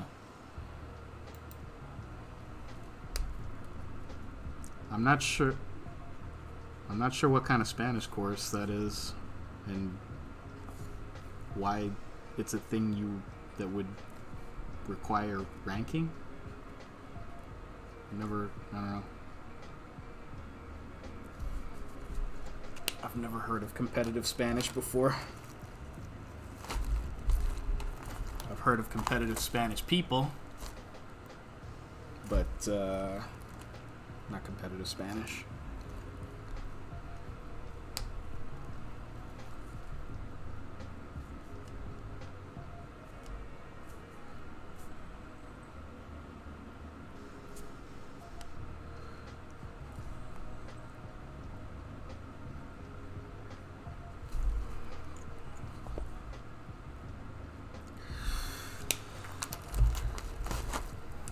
If I keep going extra detailed with all of these quick sketches, supposedly quick sketches, like this is gonna end up being another, this whole Simpsons Sunday thing is gonna end up being another 5-hour stream.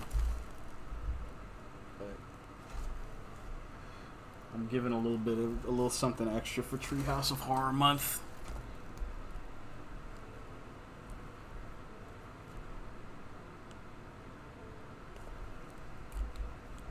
Uh-oh.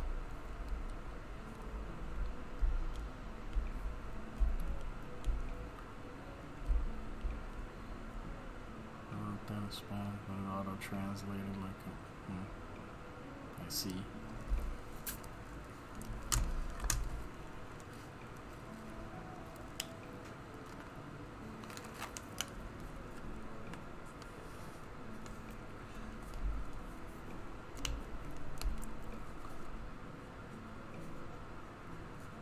Do something a little extra for this one, just because I like how it's coming out. And I managed to get most of the colors pretty close to how they looked on the show. I'm also the beneficiary of the fact that this is a standard definition era episode, so the colors were kind of dicey in the first place as far as like being able to see them.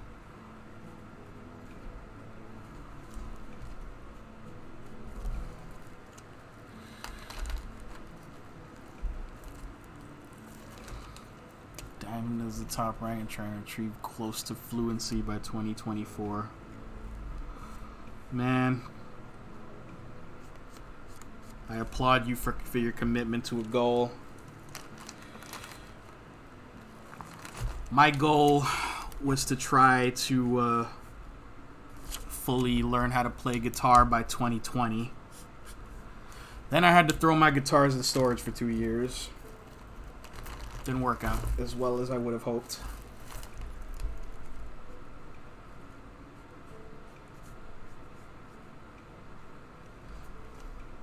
I gotta get back to that pretty soon too.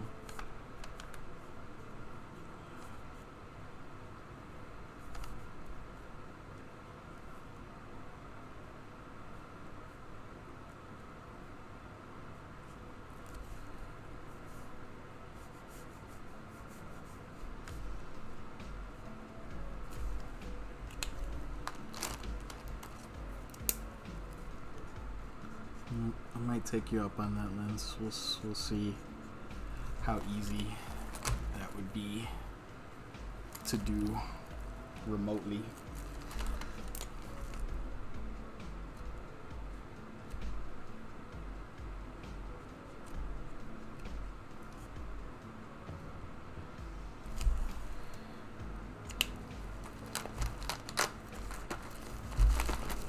Yeah, that's what I thought. You played. I don't know. I know.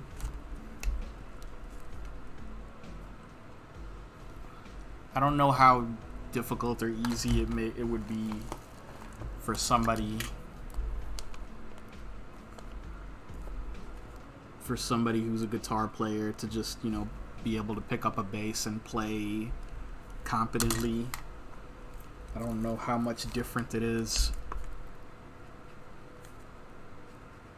or vice versa, somebody who's good with a bass to just pick up a regular guitar, a non-bass guitar, and be at all like even okay. You play guitar first.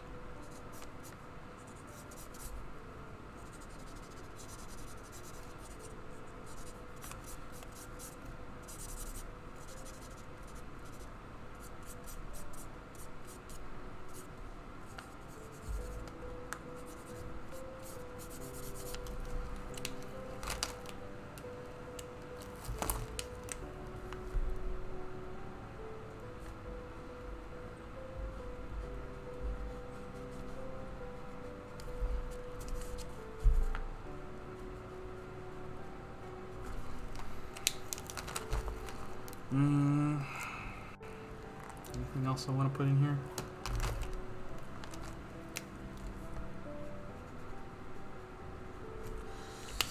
Yes, this is a tombstone.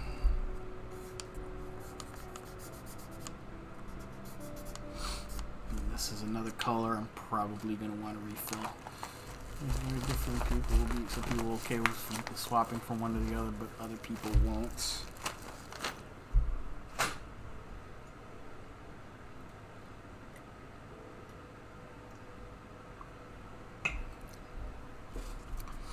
I know some people that play both. I know of some people who play both. I heard this once. I don't know how true it is. Supposedly, like, Jack White has like a specially made guitar that he can switch from, you know, from rhythm to bass with like a foot pedal or something like that. I don't know if that actually exists. I don't know if whoever told me that was BSing me. If it exists, that's fantastic.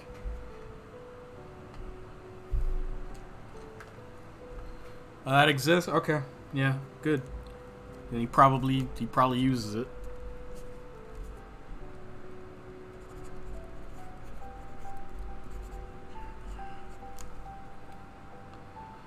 I tried playing 12-string guitar one time. It's confusing. This is when I was a broke ass college student. Me and my friends, one of our favorite things to do, because you could do this back in the day. I mean, you can still kind of do it now, depending on where you go. But one of our favorite things was just to go down to the music shop, you know, the instrument stores, and literally just go in and play all the instruments. We could not afford to buy instruments. We could not afford to take lessons. And we were really broke and really bored, so that's the extent of what we were able to do, was just go into the store and play all the instruments and leave. So we did that a few times.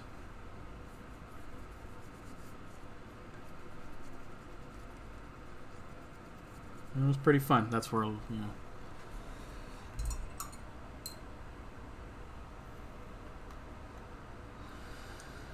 Okay, I think we're good with that. We got John Smith and John Smith 1882. Yeah. This was our poll winner.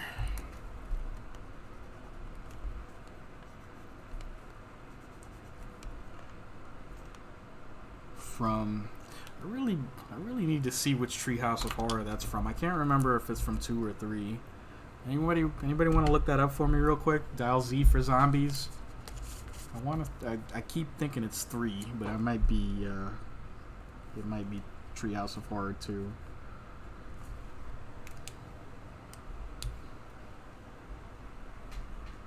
It's 3? Thank you. Always wonder what year the other John Smith is. He's a pilgrim, so probably 1600, something like that. I'm guessing off the top of my head. I forget exactly when like Puritan times were, but I think it's sometime around the 1600s.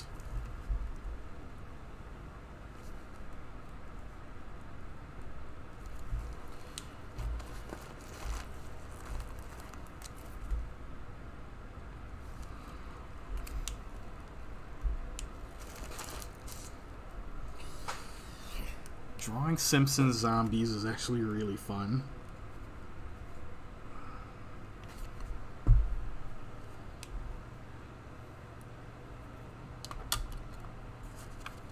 One thing I also did not really... Yeah, Mayflower 16... Yeah, something like that.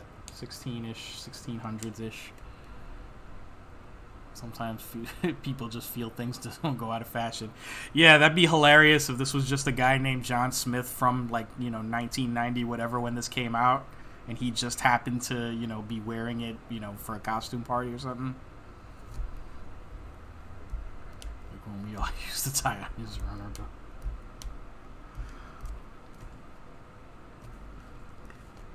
I might be willing to make that like my own official headcanon that this is actually John Smith from a present day, from present day. He just happens to like wearing Puritan like pilgrim costumes, and nobody wants to correct him about it. Nobody wants to confront him. Nobody ever confronted him about it.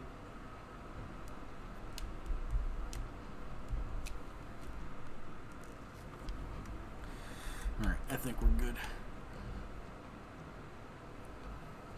John Smith, 1982.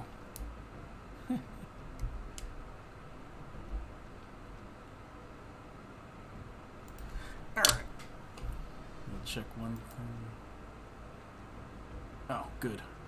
Thought the music went out.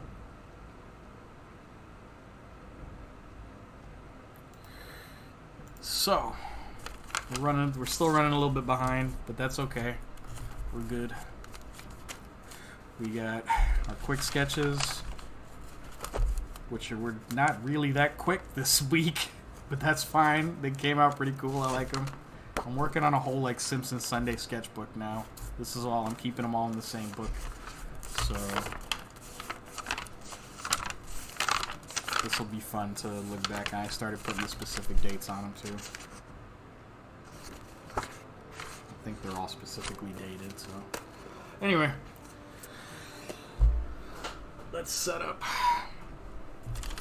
This is going to be a rare vertical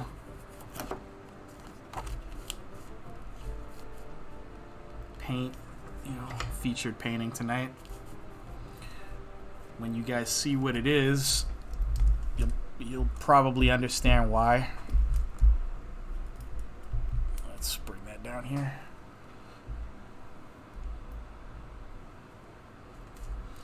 Let's zoom this out.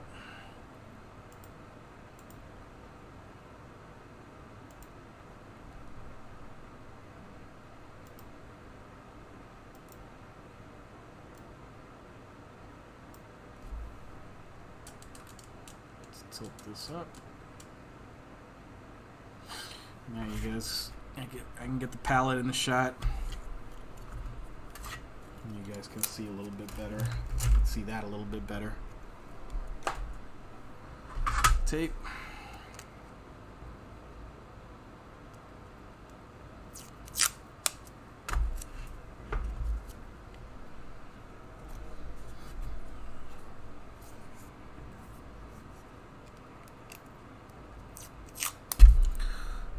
Put this down like this for here, for now.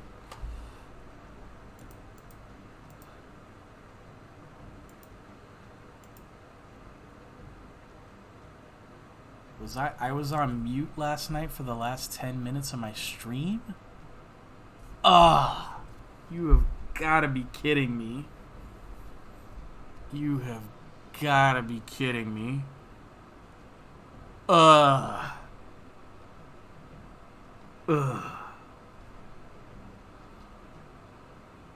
That sucks. No, it's not your fault. That's like, I was so freaking exhausted by the time that stream was over. I probably didn't even realize that I had muted the mic I had, after I was done, you know, probably with the hair dryer or something like that. I knew that was going to come back to bite me in the ass sooner or later. That's terrible. Ugh. God. I'll have to take a look at it later. I think everybody else was asleep by that time, so nobody was able to tell me that no sound was coming out. Crap. Yeah. Alright, whatever.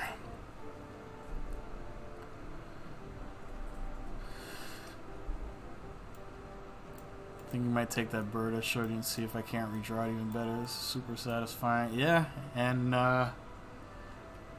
Sean, and the more you do it, the more satisfying it's gonna be. There's nothing like that's one of the best feelings in the world is when you start improving on something, or at least wait until you. The best thing is wait until you start identifying within work that you've already completed the ways that you have already learned to immediately improve. It's kind of a lost in the woods situation when you want to, you know, when you want to improve on something and you don't know how, but when you can look at something that you've done and you can identify exactly what you need to do to make it better, there's some power in that. There's some power in that. Fantastic cake you made last night. What kind of cake was it? Don't say carrot cake. Even though, I like some carrot cake.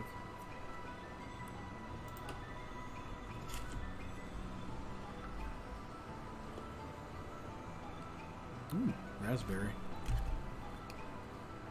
Now, when you made it, you did say, "Oh, that's raspberry," as you were making it, right? You said that at least once, right? Right?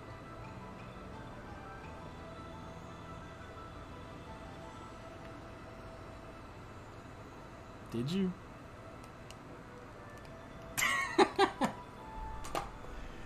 Good answer.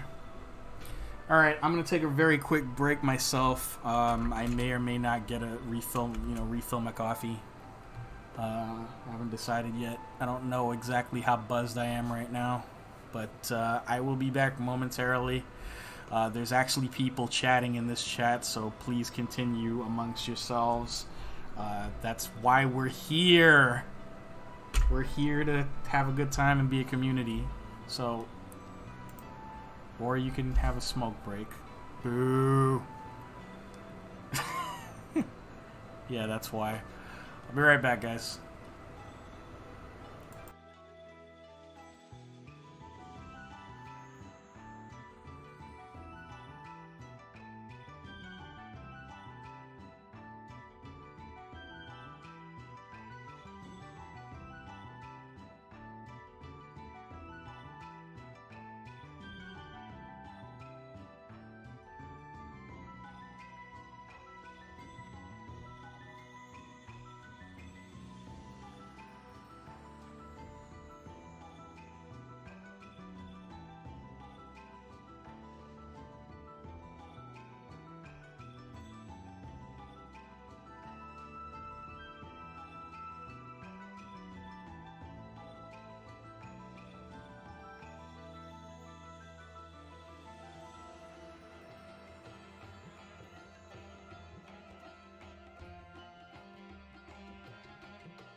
Yeah, call me the creative funk Terminator. Actually, don't call me that. That's terrible. I'm gonna have to think of a much better nickname. But I'm back.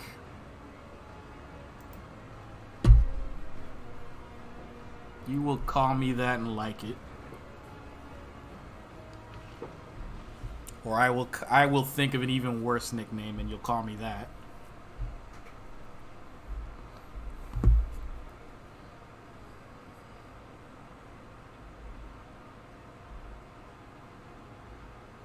All right.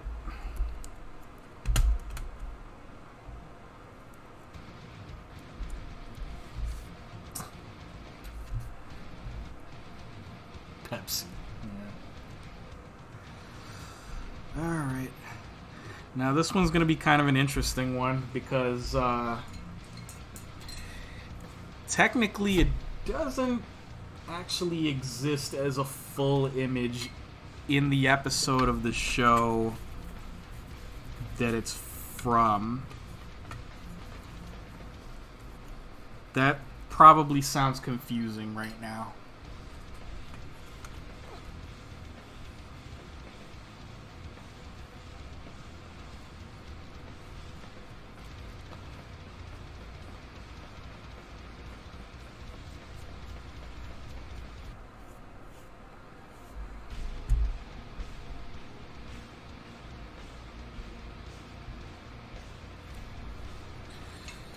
Actually, yeah, I guess I'm gonna do pencil. I'm gonna do penciling here. I needed to quit thinking so much and get back to just doing. Aside from thinking too much giving you wrinkles,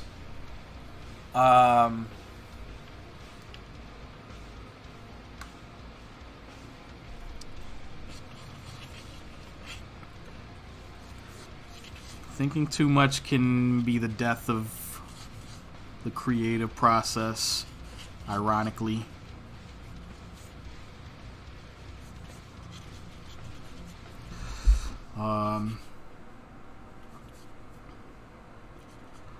You never want to get so far inside your own head that you can't, that you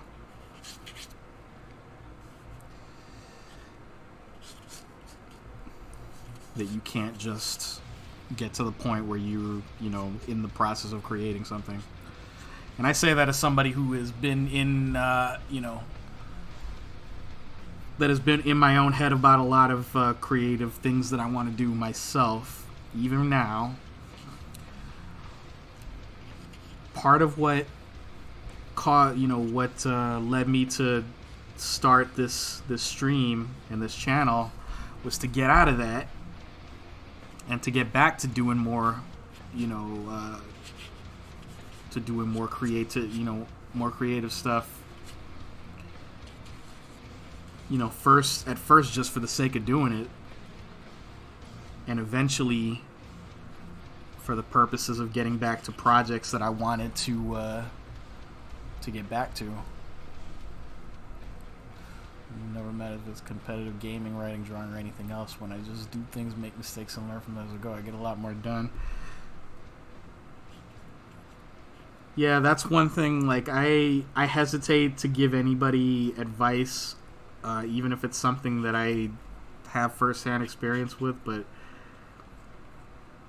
the advice I can give you about what I do, and if you're interested in what I do, or if you're interested in the general idea of what I'm doing, or want to relate it to anything that you do, is don't be afraid to screw up. Don't be afraid to make mistakes. I'm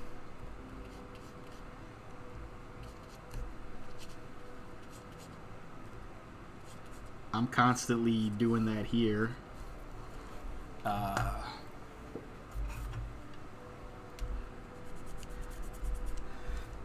That's kind of what I have people ask me, like, how I learned to draw, and how,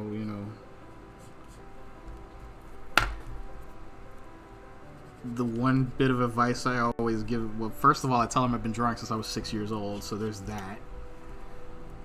But failing that, like, aside from that,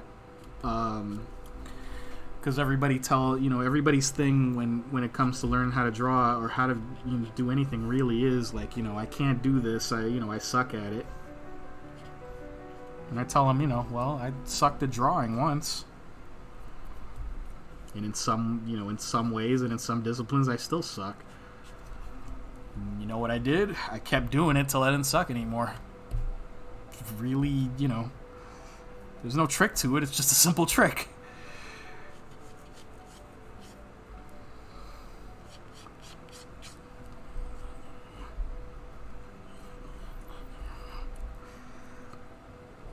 People tend to think there's some kind of magic bullet to creativity or to learning how to do anything, really. Some people are just naturally good at certain things. I don't consider myself naturally good at drawing. It's just something that I do so much that I've learned how to get good at it. And trust me, I could always get better.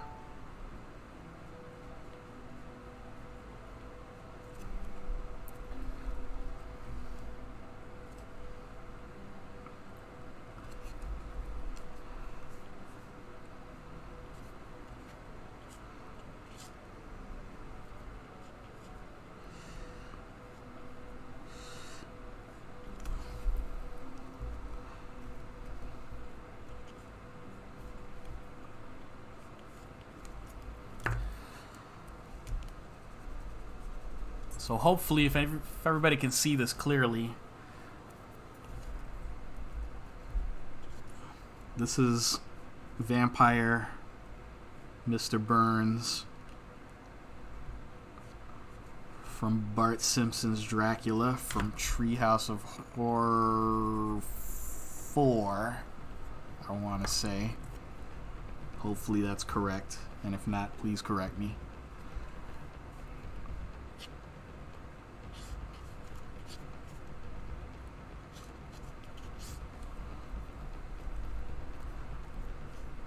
Now this one presented kind of a challenge because I wanted to do this exact scene of like Vampire Burns and and Bart in the doorway. What I didn't realize after rewatching the episode this afternoon was they don't actually appear in a shot together. What happens is that shot, and it's another one of those like your brain remembered it differently than how it actually was sorts of things, because I remembered this being the shot, and it's not. It's this. It's Burns at the top, and then it pans down to Bart down here, and you never see them together as a whole like this. And I would have sworn that you did. But like I said, it's one of, one of those things that your brain remembers differently than how it really was.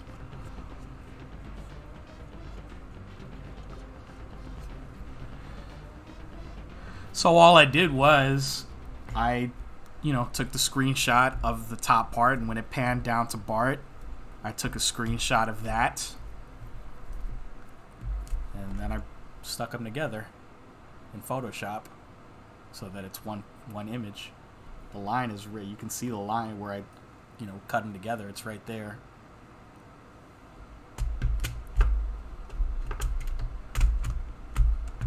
And I did that, and it came out like that, and I was like, wow, that worked so well.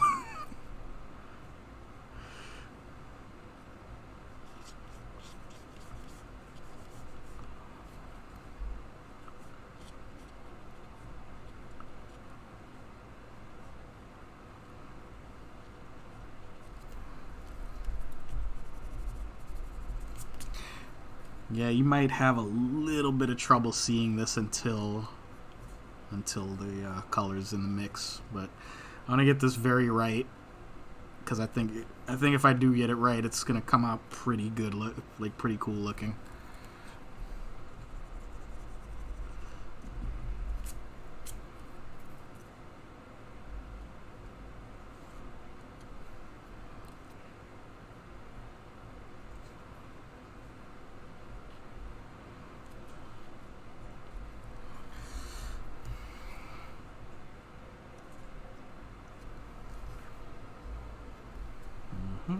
Liver spot, liver spot, liver spot.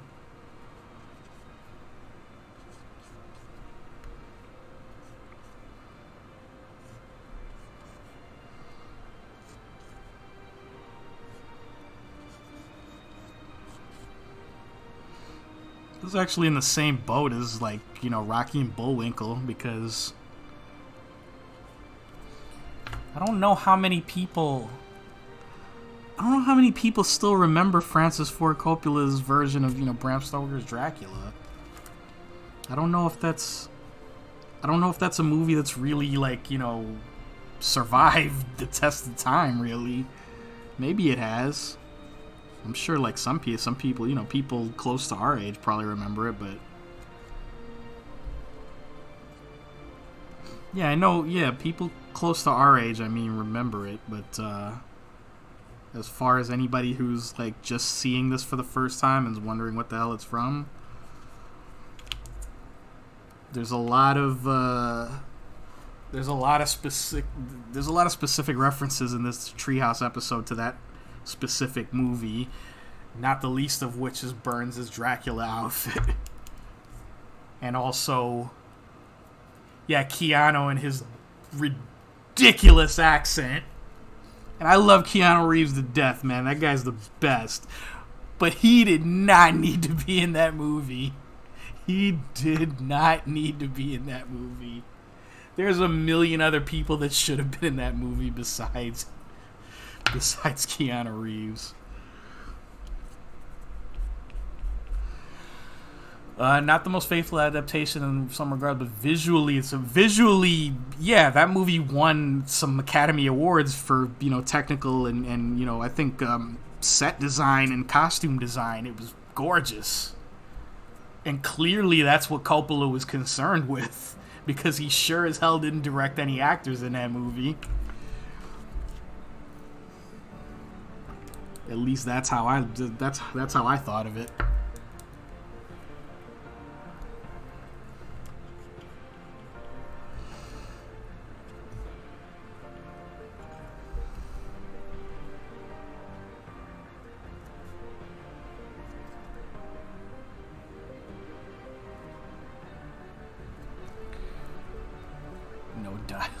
coach in that budget. No dialect coach in that budget for anybody. Because Keanu wasn't the only one. Winona Ryder can still get it, can get it just the same for being in that movie.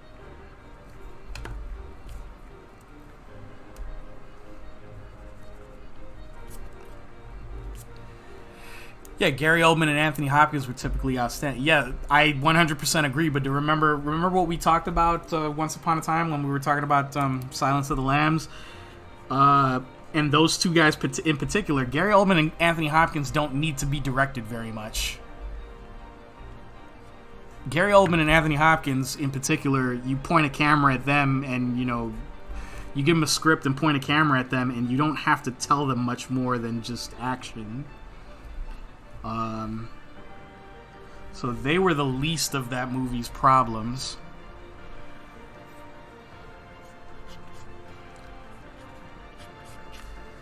And the problem with that is we don't spend all that much time with them in the beginning of that movie. Mostly, we're stuck with Keanu Reeves in the beginning part of that movie.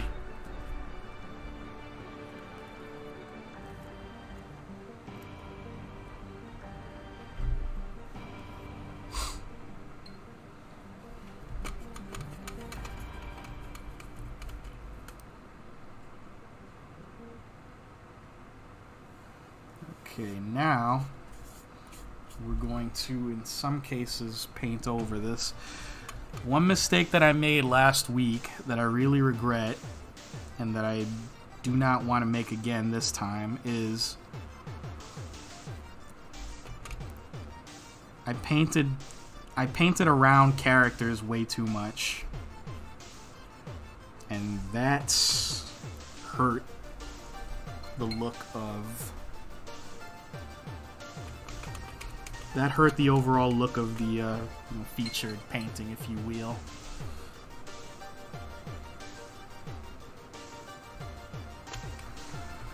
Between Spanish and drawing, the two immersed in learning to jump into Overwatch or Siege.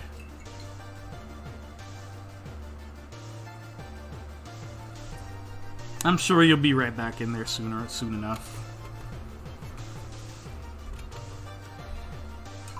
Sometimes you gotta step away and do, something completely different in order to sort of reignite whatever interest you have in what may be a more primary thing that you're, specializing in. That's what happened with me, last week. Last week, had a crappy week the week before that.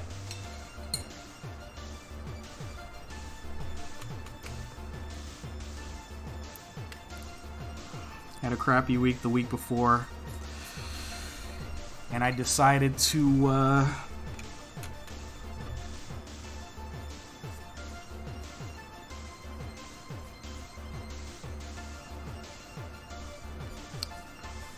build a bookcase, and it gave me a little something different to do for a while.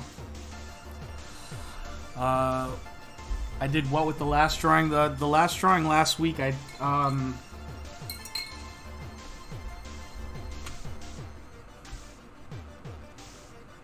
last week I drew a little bit too much around the characters, and it showed, because when you do that, all of the painting, all of the brush strokes are sort of oriented around the forms of the characters, and it sort of makes the color that you add to the characters themselves look off. It didn't look right to me, and I wanted to not do that this time. I wanted to spend a lot more time, or not spend a lot more time. I wanted to make sure that the background did not look like, like it was just coming up to the edge of all of these character shapes and then just stopping.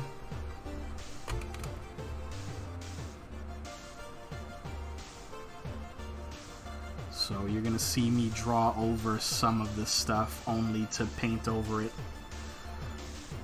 with some more opaque stuff in a little while.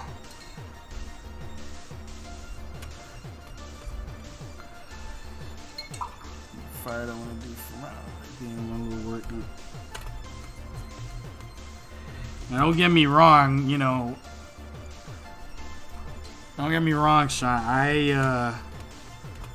I like to encourage people to draw all the freaking time, like.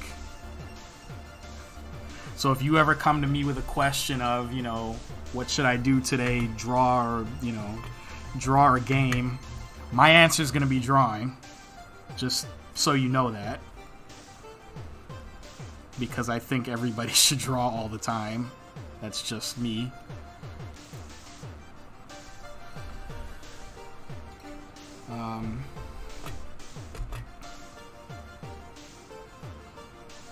I'm glad you're fine. I'm genuinely glad you're finding some real enjoyment in it.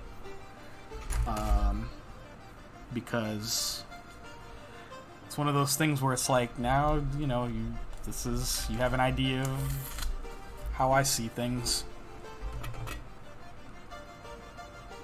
This is how, you know,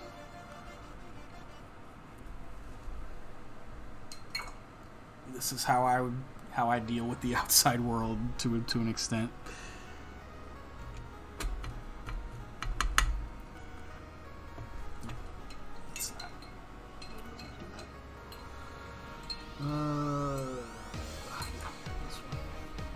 Why did I think I was already holding that brush? That's unusual. See right here, instead of going around that ear, I'm going to go through it. I'm going to draw over it so that it doesn't look like I painted around it later when I actually paint over it to do something else.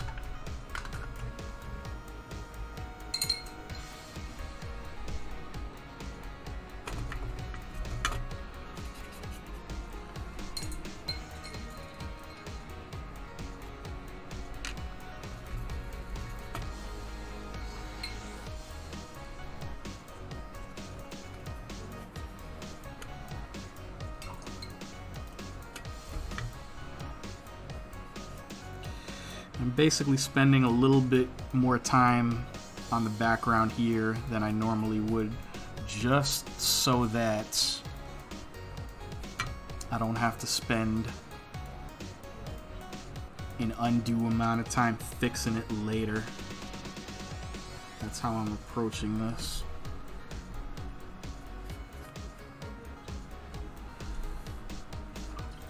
So, that's done. I'm going to dry that. Excuse me.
Almost forgot.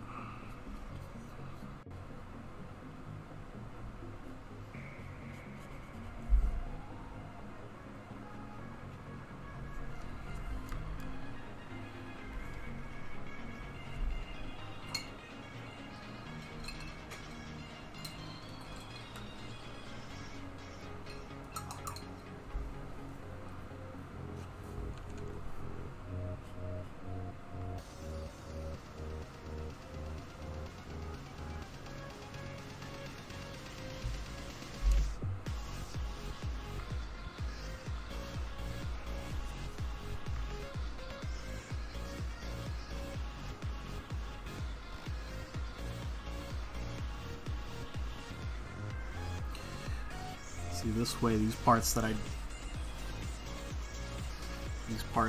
supposed to be background, I can paint over them now. And later on, when I go a little bit more opaque with the paints, I can cover them up completely. It looks here like Burns is in the doorway, but he's not. He's outside. His hair actually extends past that arch. You can't see that now, but later on I'm going to draw over it.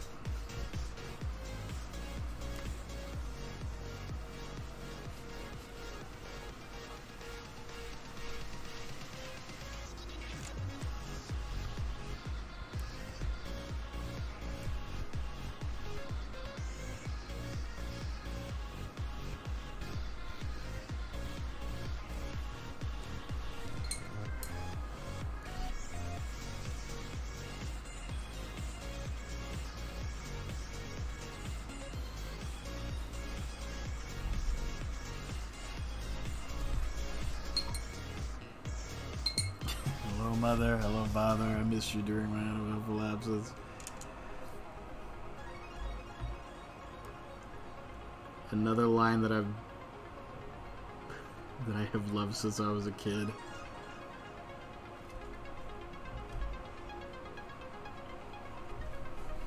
Also, Homer's response. Bart is a vampire. Beer kills brain cells. Let's go home. Let's go back to that building thingy where our beds and TV is.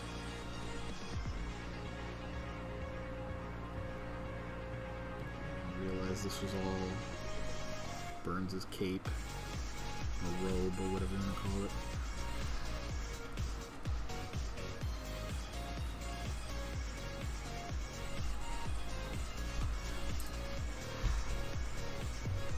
I actually do a version of that, like, you know, when I go on, I used to do a version of that at work when I'm about to go on my lunch break, where I would just tell, you know,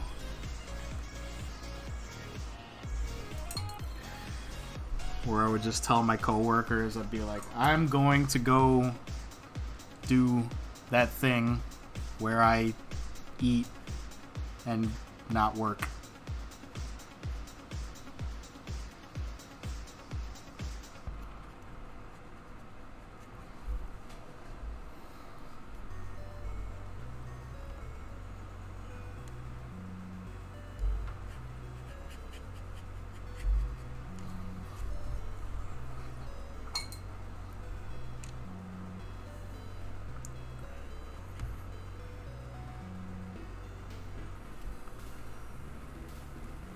Or sometimes I'll just say, I go food now. I've been known to say that.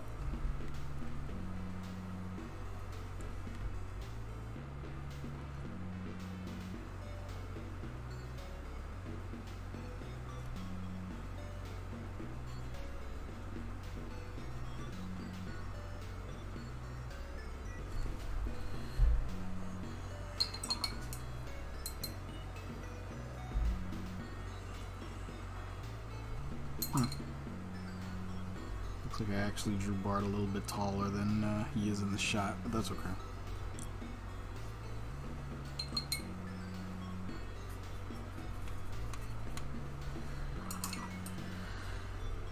You tell your coworkers if your boss has you going to the back to the car.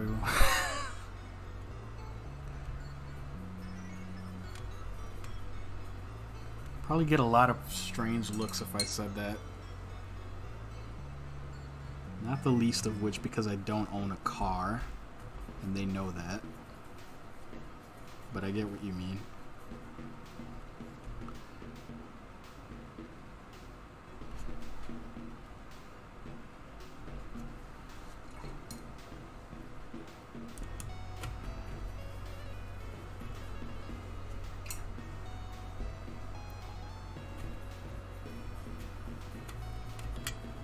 Let's see what kind of color we can get out of this.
berry juice in his fur. Don't ask how it happened.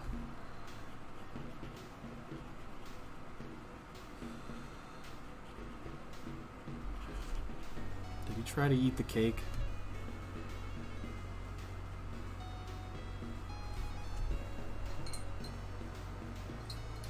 He tried to eat the cake, didn't he?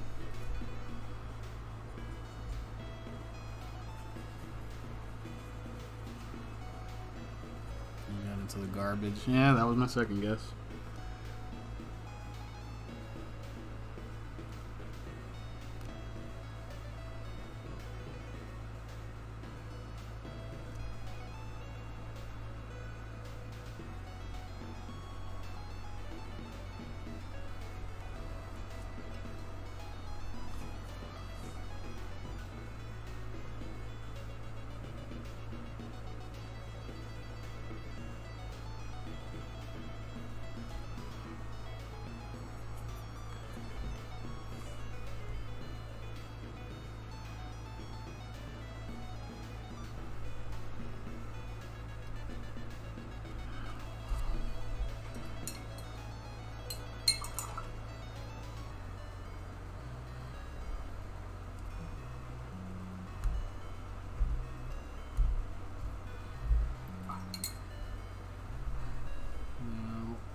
What I do next? Actually, what I'm gonna set up next is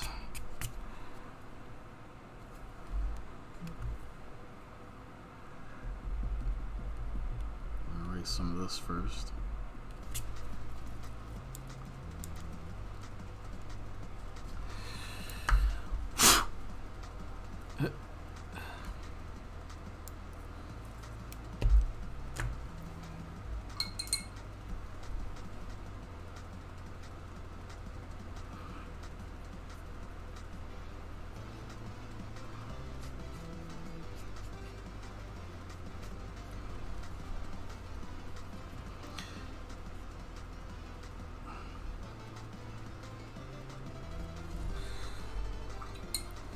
What I'm gonna do here is, Vampire Bart and Vampire Burns actually have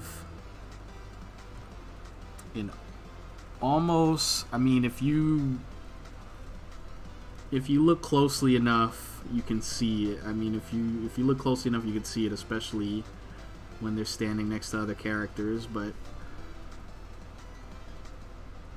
they are actually a paler shade of yellow in the scene than what is normally Simpsons yellow.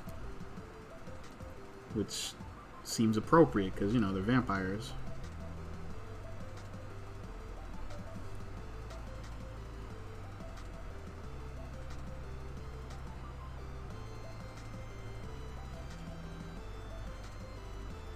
I'm going to do regular yellow here for now.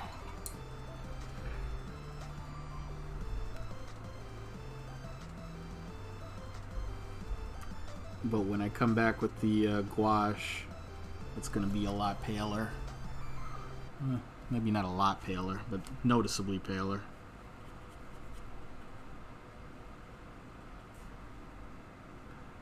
Also, I gotta lock this back in just so that I know where to do it.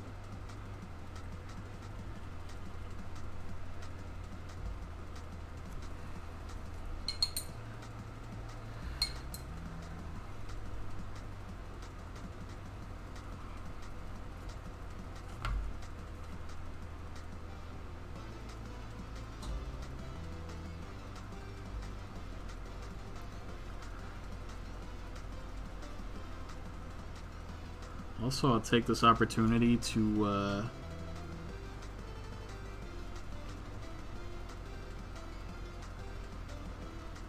and I think some other people have said this before too, at least one of the Simpsons podcasts that I follow have probably said this.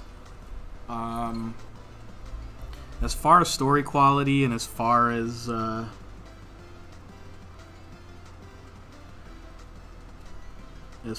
the content, it's a little bit more debatable which of the classic, Simpsons era is the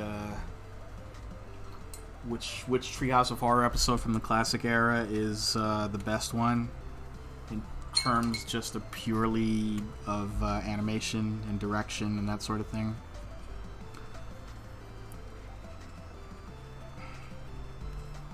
Let me start over. A little bit distracted, I think.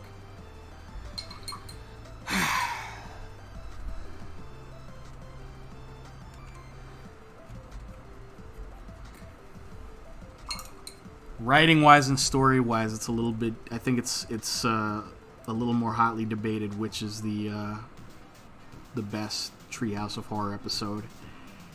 Animation wise, I seem to see a pretty solid consensus for Treehouse of Horror IV, which is this one. Animation wise, people seem to think that this one has the best animation, the best direction. Again, it's probably debatable. You guys may not agree. I don't know. I don't know if it's something that you've looked into or thought about a whole lot. But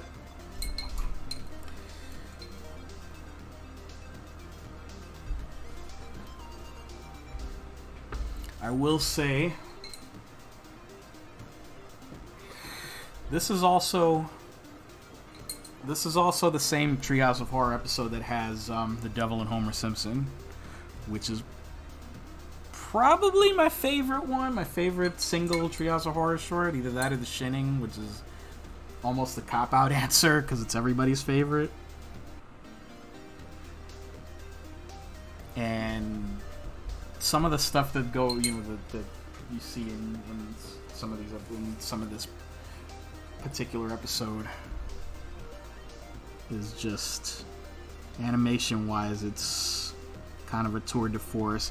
And all of these episodes, I mention that because I always like to give props to the director of this particular Treehouse of Horror episode. He's one of my favorite Simpsons directors, and he was there since day one, and that's David Silverman.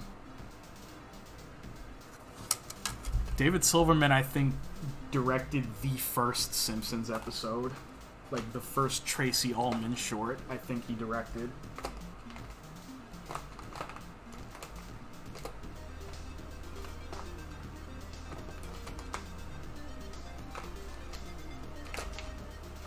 He's been with the show from the beginning. And,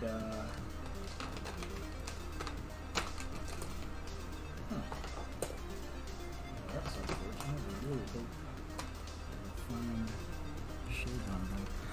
I'll finish this thought, then I gotta go looking for some paint.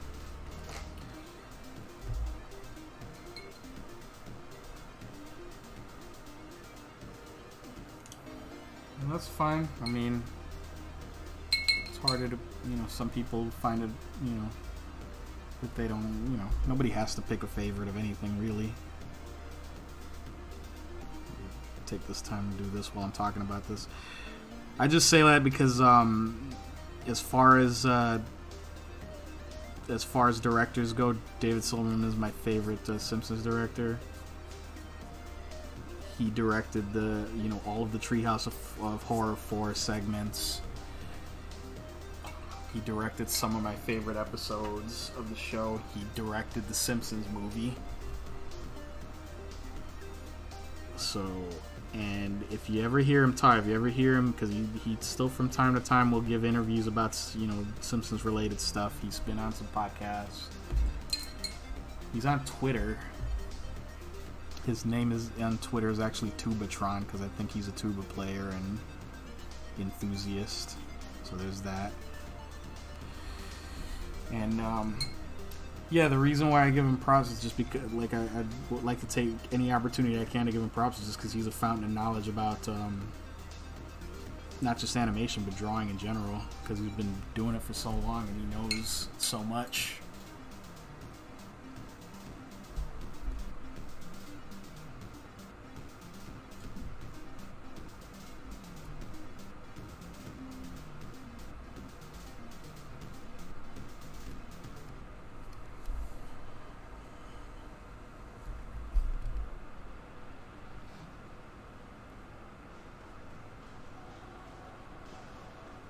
a lot of these Simpsons guys, a lot of the people that have worked on the Simpsons in the past, by virtue of them being sort of meticulous nerds in the first place, and that's part of the secret to their various successes. They tend to keep good notes and keep good records, and they usually will have the sort of original scripts and original timing notes for episodes. They'll have those well kept, and every once in a while they'll get on social media and share that with people, and we'll break down certain things from certain episodes, and you get to see like routinely Bill Oakley will pull out a script for a season 7 Simpsons episode that he's kept in his closet since 1996.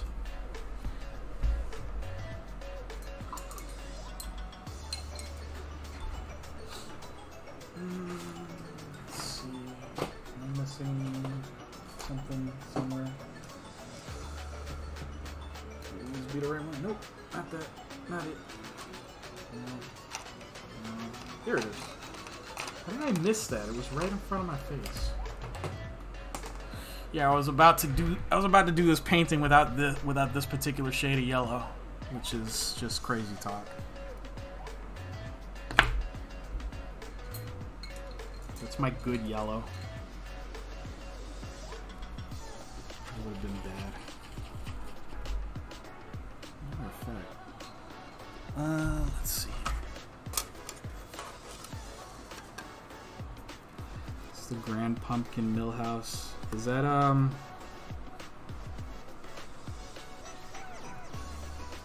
Is that from like an after seat? Yeah, 2008. I want to say that I've seen that at least once, but it's probably Tubatron. Yeah. He has some interesting discussions at times. I want to say that I've seen that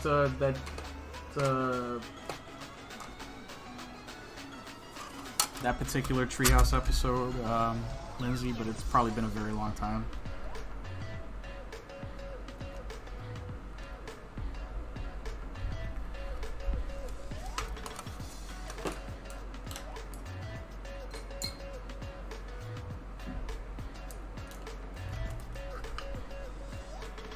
Alright. 2008. Which Treehouse of Horror? I'll tell you what. Tell me which Treehouse of Horror specifically that is, and I'll probably watch it later tonight. I'll give it another try. I'll try it, I can't remember if I liked it the first time or not. I'll give it another try. What the hell?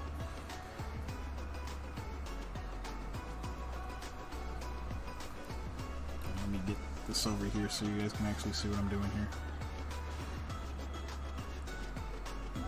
Trying to get an opaque version of this lighter Simpsons yellow, and then I'm gonna go to town on drawing Bart and Burns and sort of blocking in the color that I need.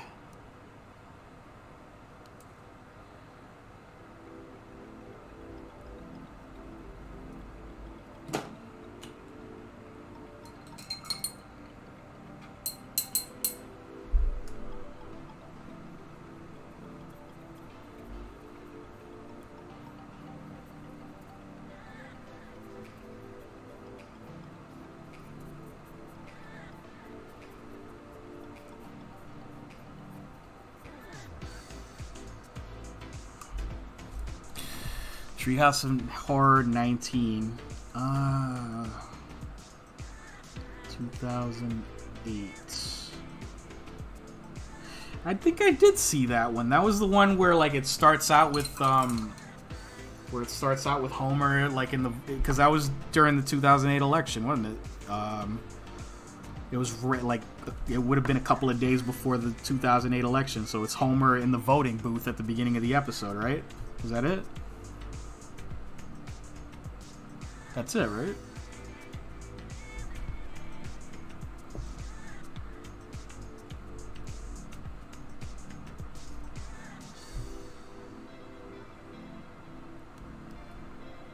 Huh.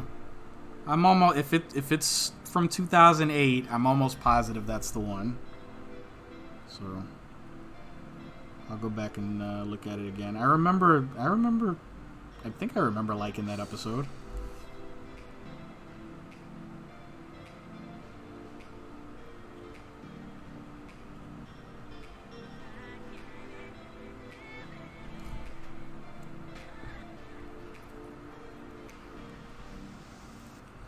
This was back in 2008 when the concept of election meddling was a hilariously out there and ridiculous concept to us all.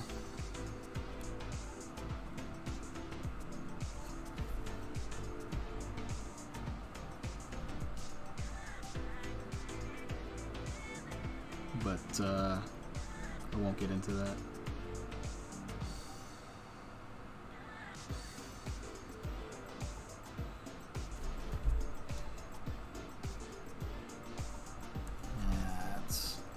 Yeah, that's how it starts off. Okay, I remember that one. I saw it when it first came out. I don't know if I saw it again since then, but I definitely remember seeing it when it premiered on Fox.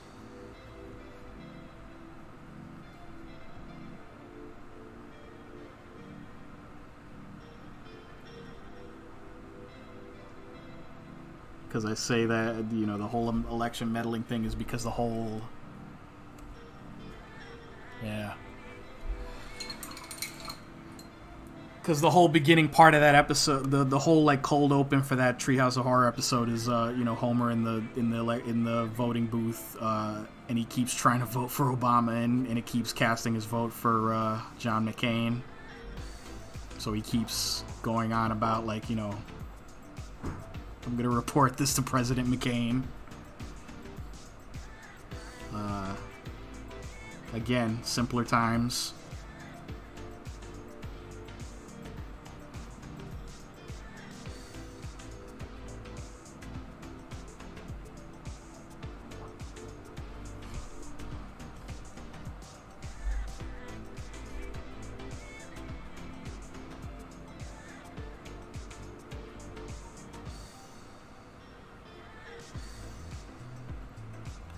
See, this is still almost not pale enough, I think. I think I could make it paler. I probably will.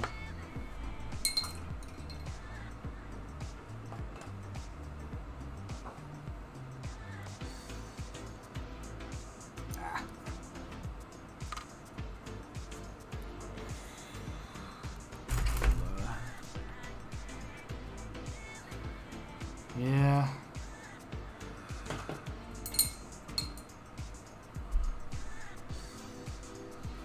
Well,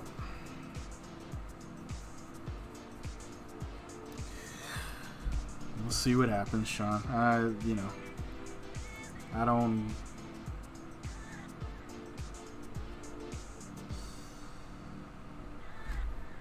I prefer to keep it light in here anyway, as far as talking about that sort of thing goes.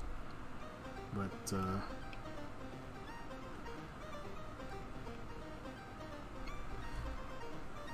we shall see. Yeah, we all laughed at that idea. That was kind of the, you know, once again, I don't want to get too much into it, but honestly, the fact that we spent so much time laughing about it was part of the problem.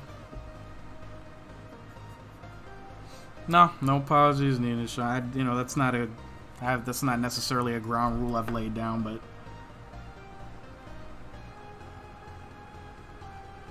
I'm just saying.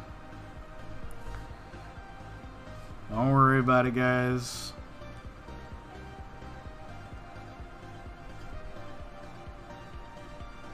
I'm not gonna, you know, I haven't explicitly put down any kind of like no politics talk yet, mostly because it hasn't come up, you know, it hasn't come up as an issue yet.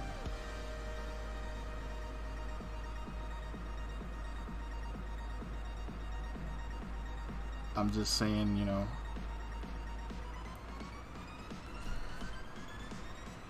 for me personally, stuff like that just, and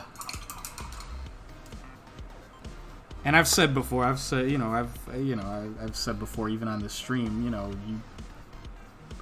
I'm not afraid to tell you what my opinions are, what I feel about certain things, and it doesn't, you know, anybody that, for instance, follows me on Twitter for more than a day will have a good idea of what I feel about things and what I believe about things. And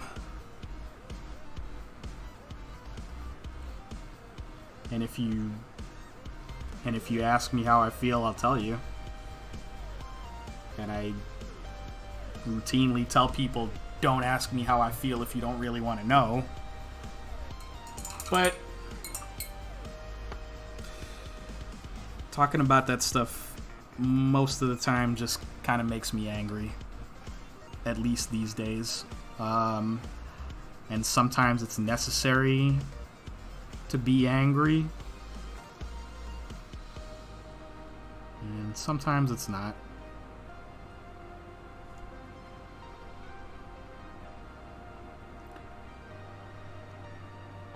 Sometimes you just wanna chill.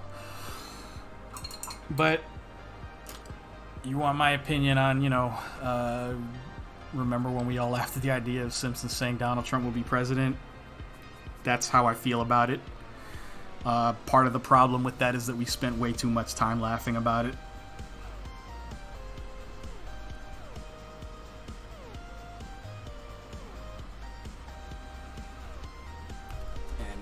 I'll kind of leave it at that.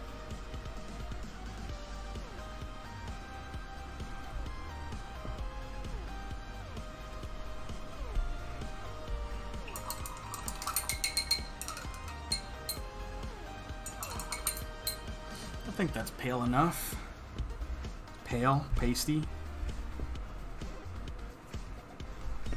Nixon-esque.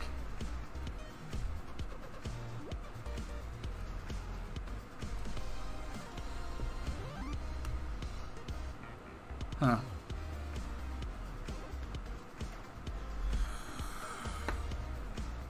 Simpsons also made a prediction that Trump's daughter would be president in like 2028. Oof.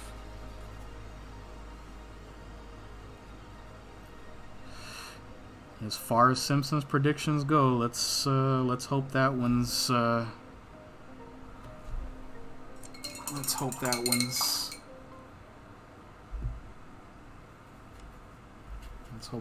dud. And I don't mean a dud as in Millhouse, I mean a dud as in a real dud.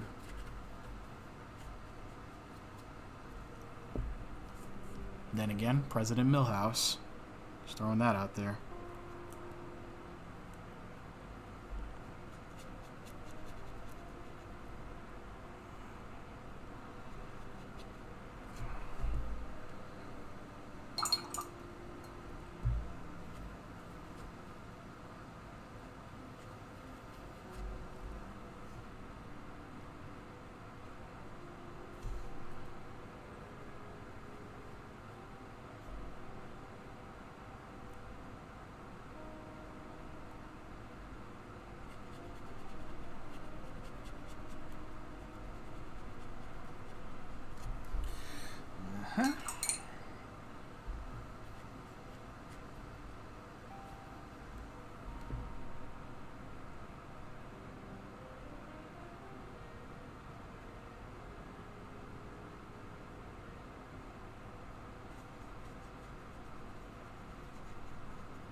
Who would be our modern equivalent to President Millhouse?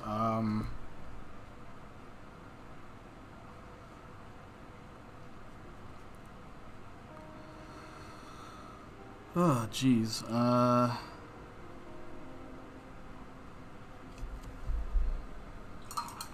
I want to say Andrew Yang, but I'm not sure if I know enough about Andrew Yang to say that definitively. So, I don't know.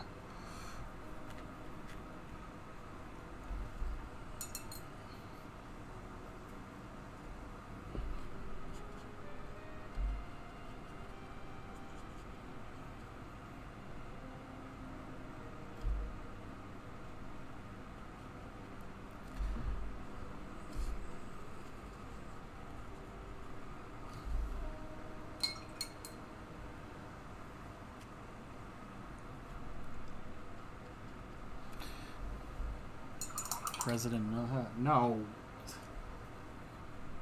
Well, Pence.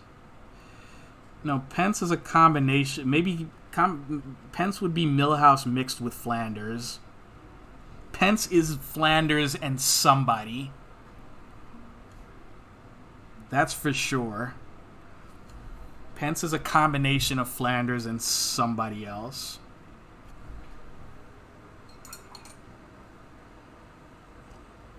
Yeah, Yang wants to bring the hammer down on WWE.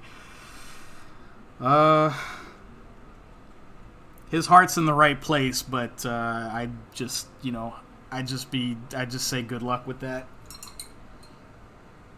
Bigger names than him have tried and failed, so.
You just painted the shittiest thing ever.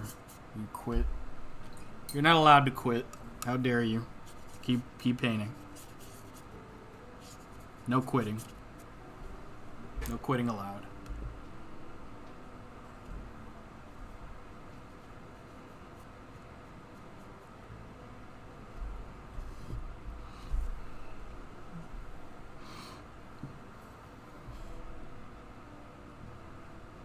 One thing, these last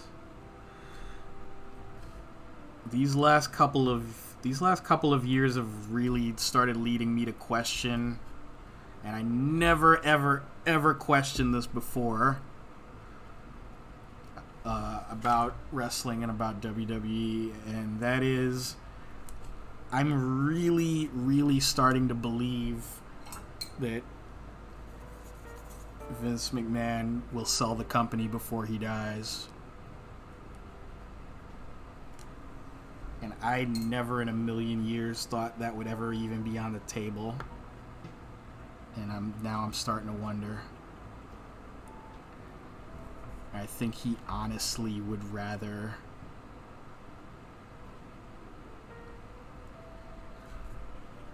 he'd honestly rather sell it to somebody who he thinks would dissolve it and just milk it for the IPs than somebody who would run it without him. I could be wrong, but for the first time in being, a wrestling fan for, 30 years, I'm starting to wonder.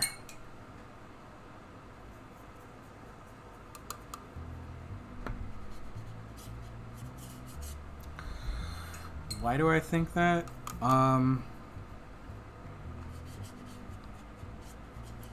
Just the fact that at 70-something years old, he seems to be exerting more control over the company than ever before. So,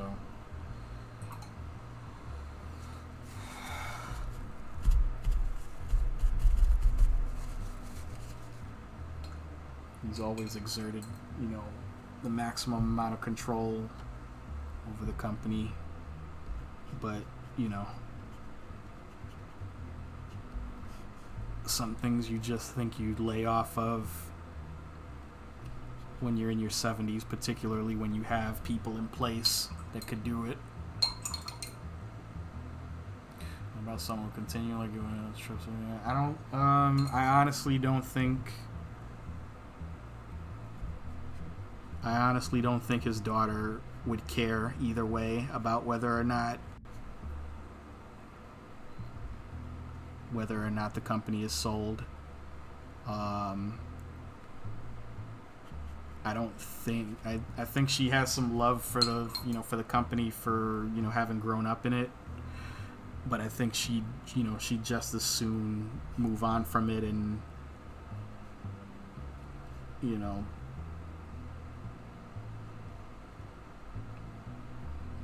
become a name and a philanthropist of some kind or another, independently of the WWE name. I think that's what she's focused on the most, is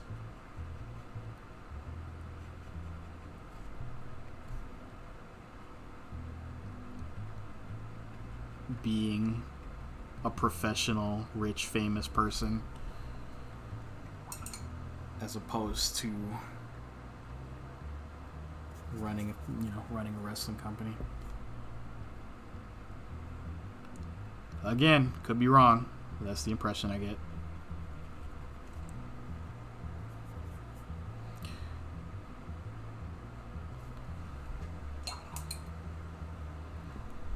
She was run and keep the money coming in, provide for without having to be a part of it herself. Entirely possible, but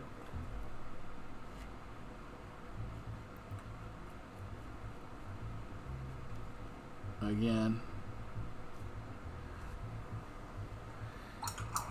I don't think I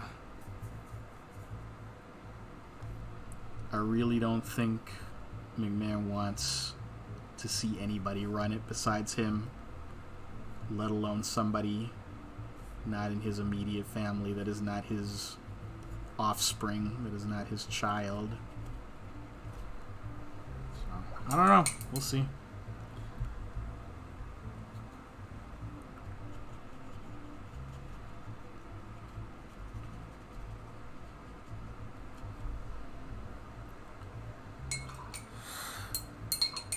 Oh no, homeboy's gonna die in the office chair. That's not debatable. That dude's gonna die.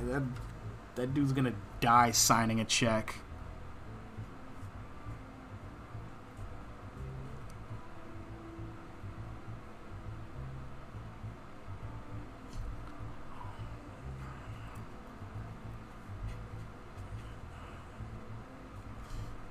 Gonna either die. He's either gonna drop dead in the. He's either gonna drop dead in the office chair. Or he's gonna drop dead on the treadmill. It's gonna be one or the other, guaranteed.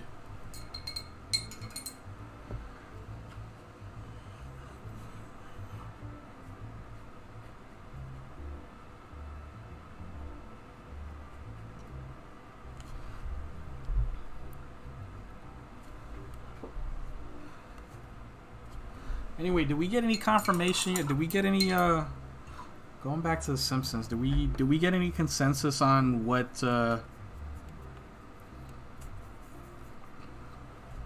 did we come to the conclusion that Mike Pence was indeed Milhouse mixed with Ned Flanders, or do I hear any other suggestions?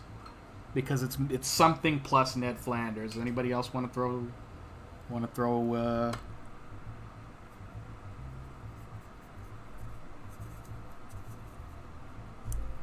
any suggestions? Not Lovejoy. I think Lovejoy would be too easy of a guess.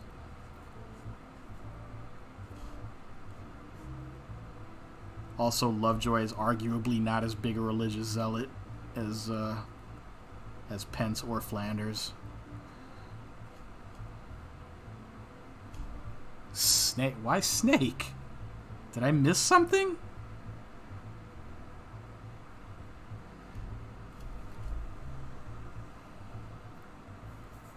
There's something that I should have seen that I didn't. Is this another recent episode?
Just asking.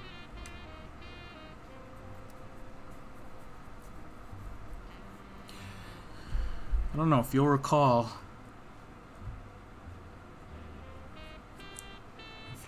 Snake actually blew up a bus full of nuns. So I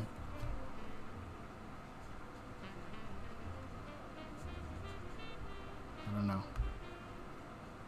I don't know how he'd feel about that.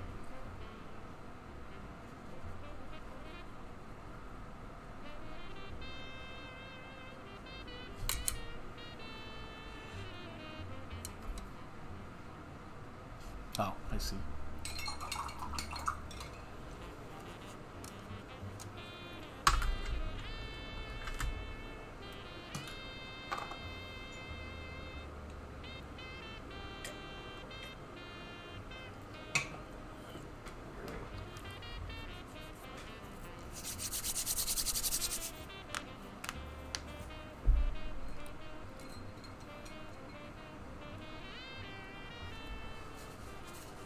Just remember, bus full of nuns.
So is that something this Pence guy is likely to do?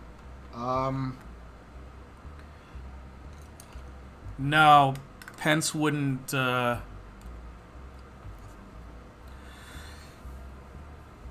Pence wouldn't blow up a bus full of nuns. He'd probably be more likely to want to do something like that to a bus full of gay people, honestly.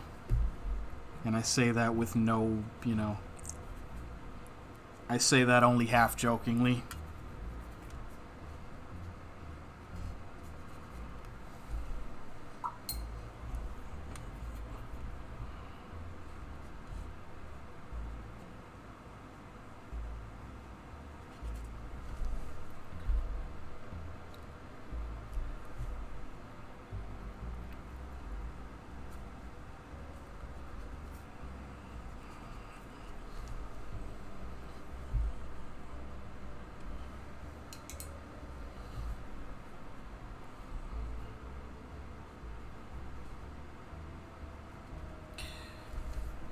that's about as much of that as I care to get into.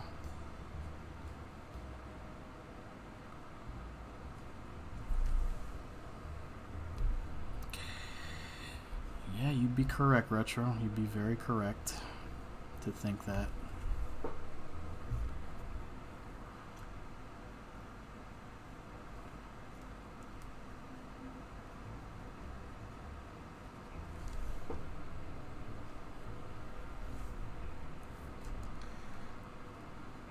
Okay.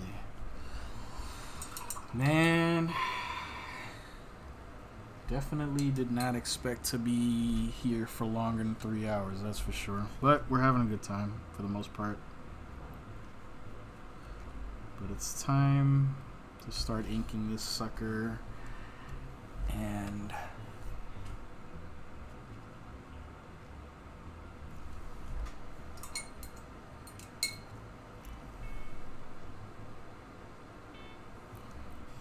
just want to make sure this is really covering up all the stuff that I painted over before.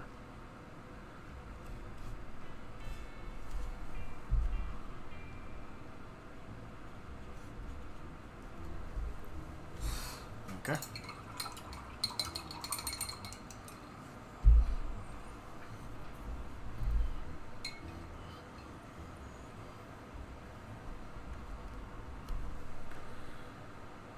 All right, just a minute.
Alrighty.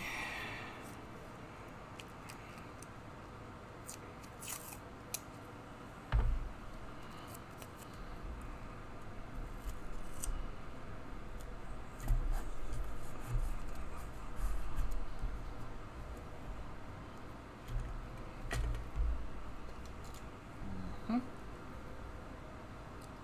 just making sure I'm still unmuted. Let's see.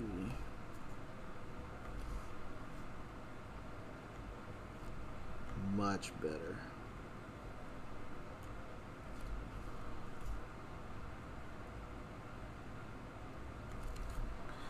This type of fine point on these won't last too long. After some use, it'll start getting harder to make finer lines with it. So I plan on using it for as long as I can for those purposes.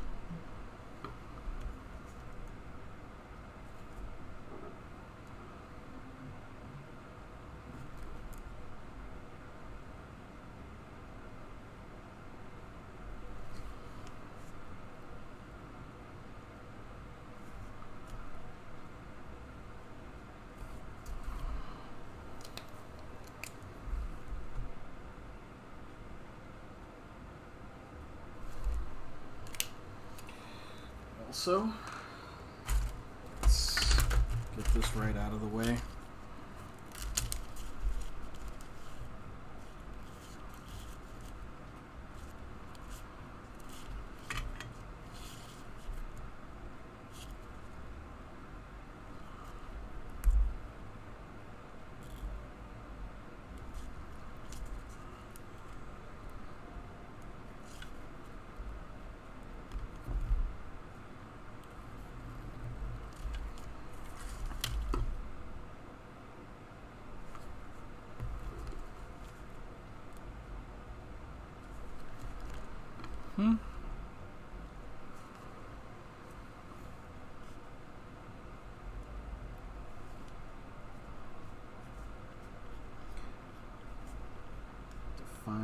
this stuff.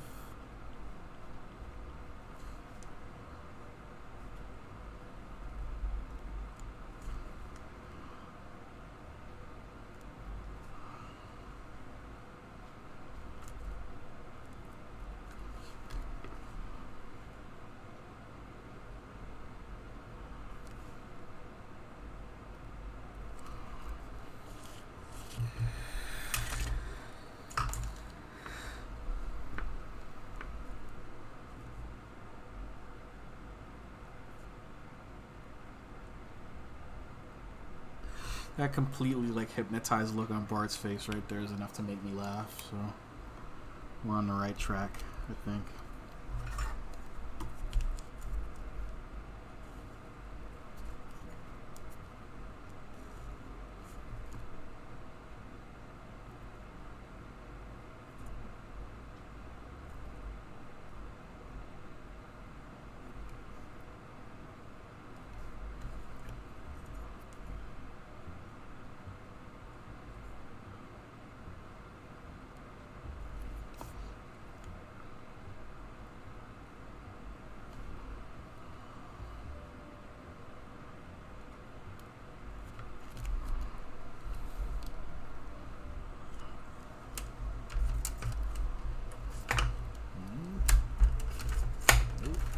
There we go.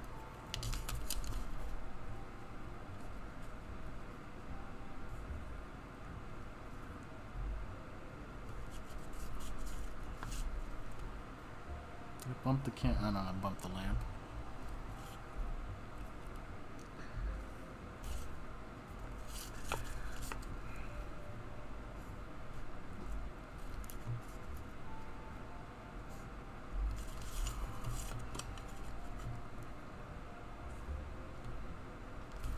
Take this opportunity to mention, and I'll probably mention it again at the end of the stream, but we'll be right back here for Simpsons Sunday again next Sunday, but we'll be going an hour earlier. We'll be doing 4 p.m. Eastern, which retro for you would be, I believe, 9 p.m. your time. It's 5 hours. I'm still getting the hang of doing the time difference thing, but I think that's correct.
Boy, I tell you, the trolls are coming out earlier and earlier every night, it seems.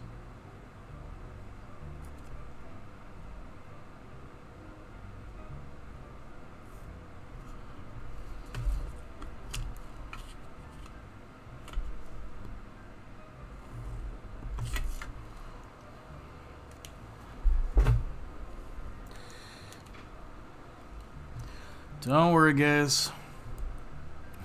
Shit's a troll. Yeah, you got that right. Don't worry, guys. I banished them to the land of wind and ghosts.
Yeah, I seem to have a tougher time with the followers and views than I do with getting trolled. So I don't know.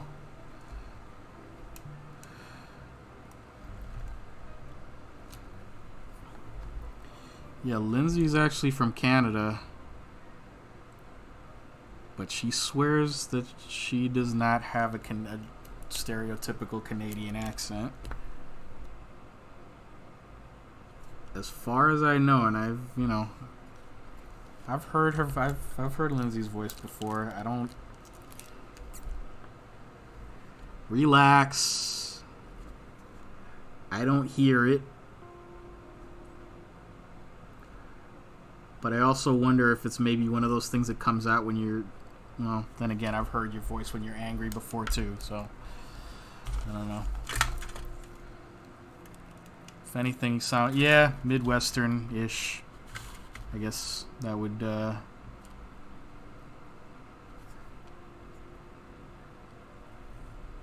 guess that's what that would be considered.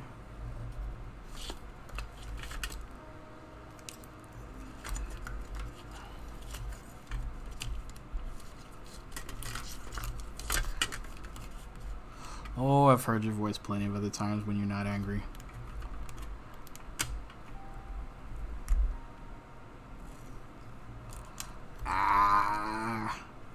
Should have prepared for that. That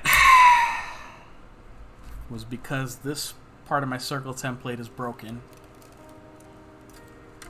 And I should have known that was going to happen. And I didn't. Now I've got to cover it up. Hopefully that won't take too long.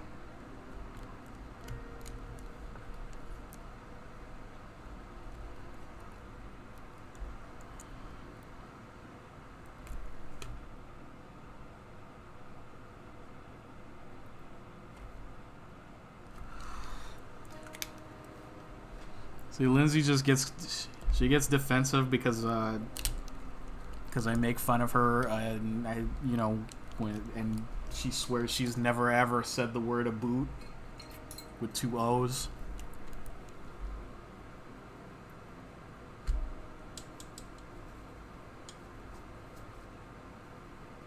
But I always say it to her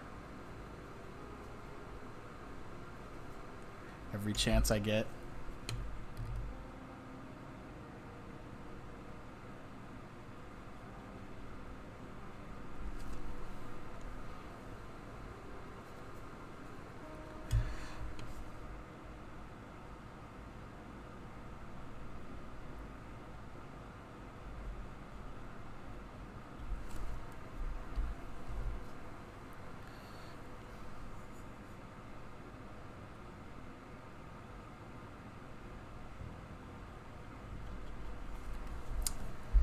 Oh, boo-hoo. You're forgetting who you're talking to. I live in a place that has one of the most mocked accents on Earth.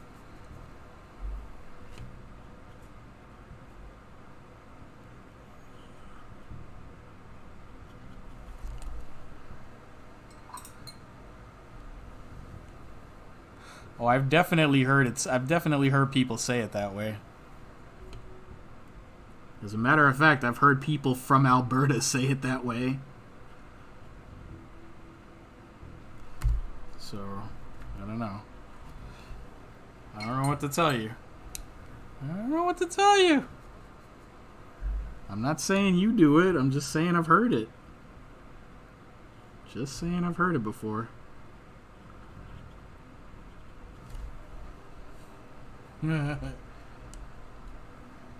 Yeah, you've heard some of your favorite wrestlers are Canadian.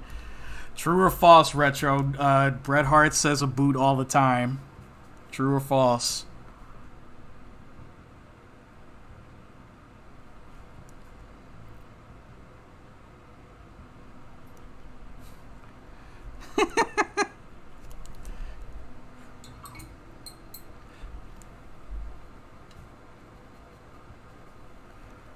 Don't notice it, so false. Okay, well, I'll have to pull it up on YouTube sometime. Chris Benoit said it all the time too, but he's kind of a bad example for everything.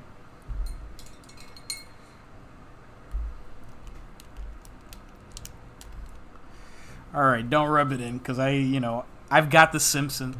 I've got the Simpsons Bret Hart action figure, and I came this close to getting it signed by him once.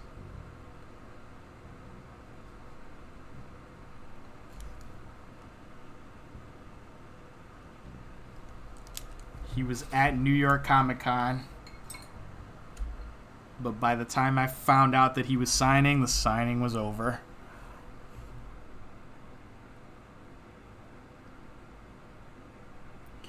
Yes, Lindsay, that guy. Who was signing Bret Hart. I almost got a chance to meet him and have him sign my Simpsons action figure.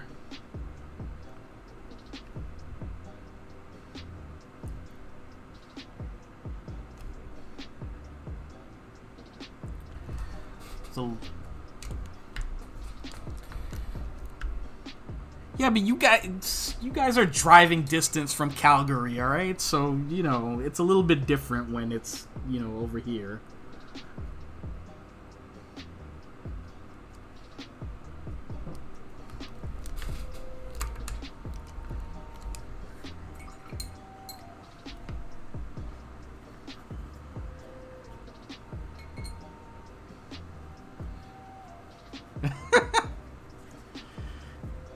Live next door to about, I don't even know what that number is.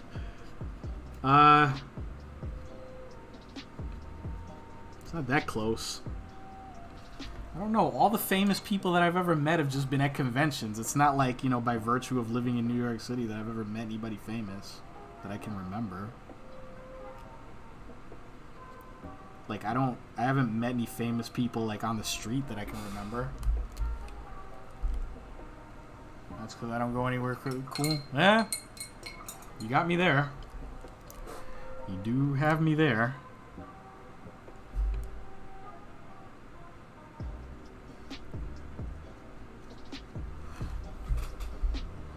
I'm gonna look at anyone in the streets.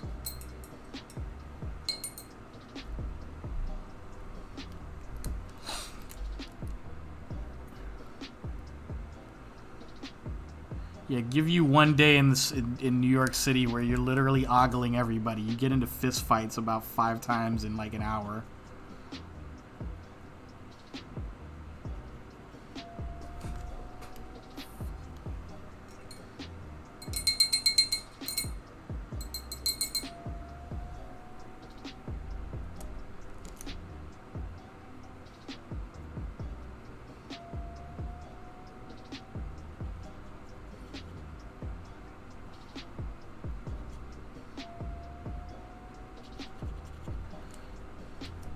No, he's not talking. We're not. You guys aren't talking about the same person.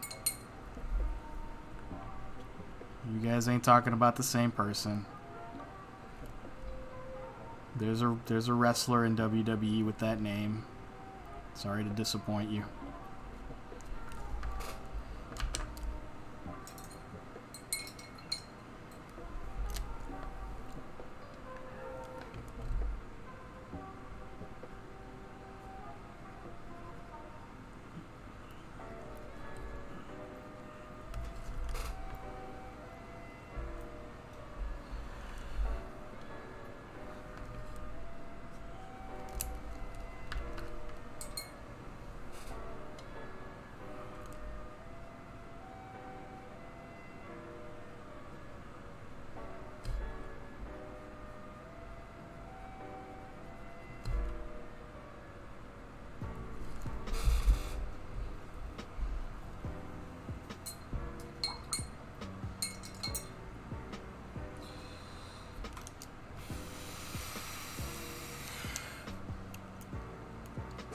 Mm-hmm.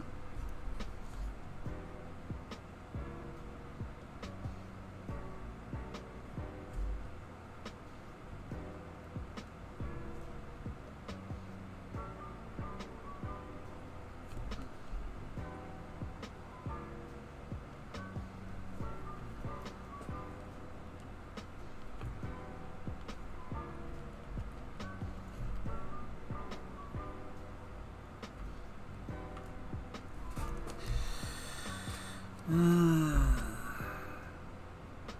gonna draw over things more than once, and certainly more than I wish I needed to. But let's go with this. Not that. This.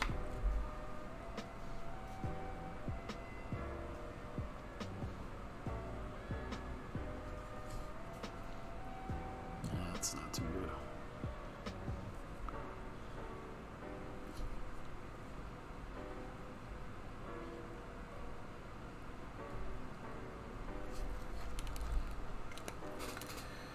Whew.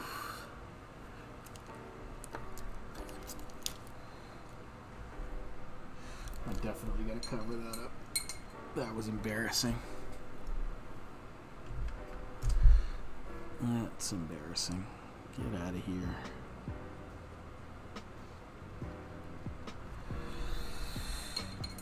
Take that, vile fiend!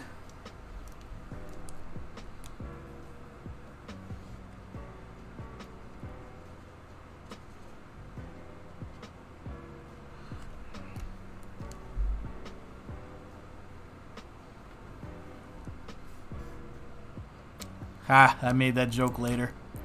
I made that joke earlier. Liver spot? Liver spot? Liver spot?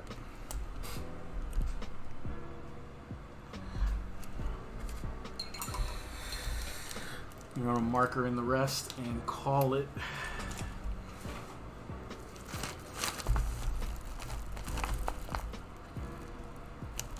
I think that looks quite a bit better than what it ended up looking like at the end of last week.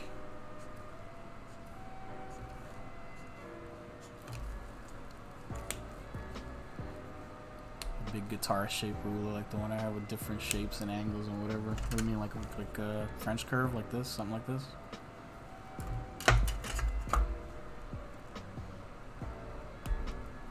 You found out a minute ago mine broke. Well, there's just a circle template. Like I've had this circle template for years, so I'm not surprised that it broke.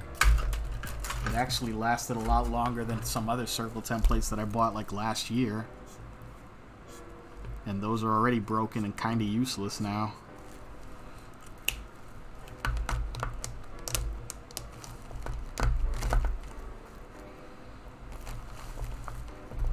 There's still time.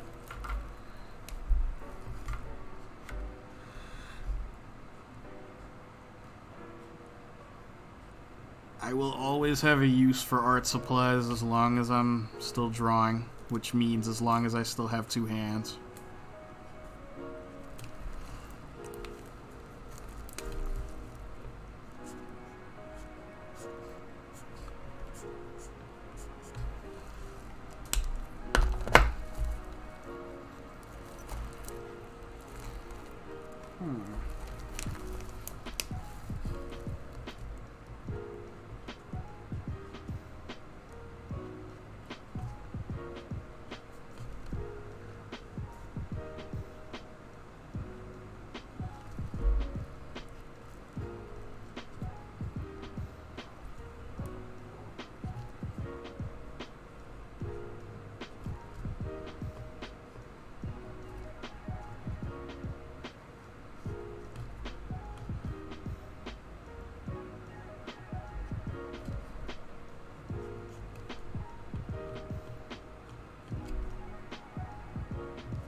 Definitely had these circles under his eyes. That one was a little bit bigger.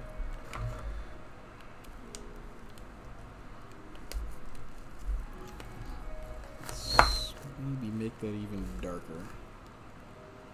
It would be darker. It would be darker. That wouldn't be too ridiculous.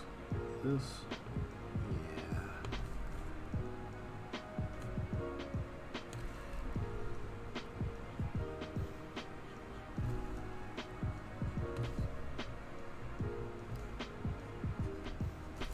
These are the fun parts because these are the parts that I get to throw in that are not necessarily directly from the show.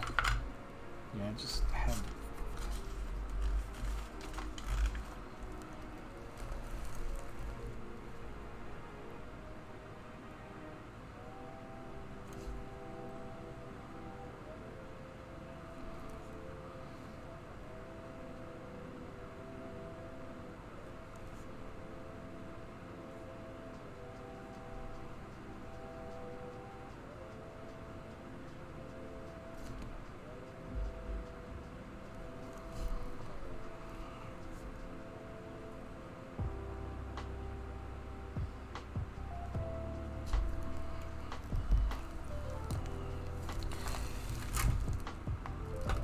In case you guys think I forgot,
vampire. 2 freckles on your neck that look like that. You mean to tell me, man? If you weren't a '90s goth girl, that would have been a real waste of, you know, some bite mark like neck freckles.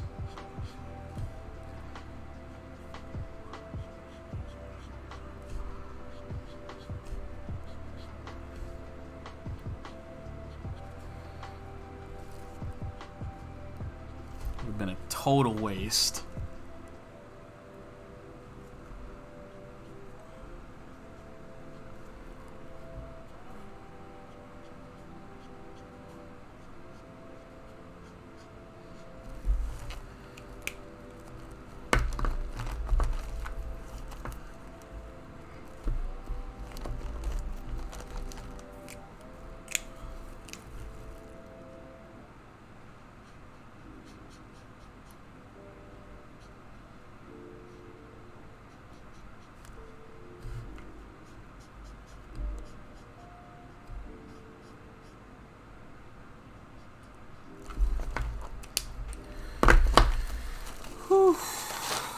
And lastly, we're gonna flesh out this background a little bit, not very much. Kind of like it the way it is. I'm gonna define it slightly.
Yeah, well, it was the 90s. Everybody was an asshole back then.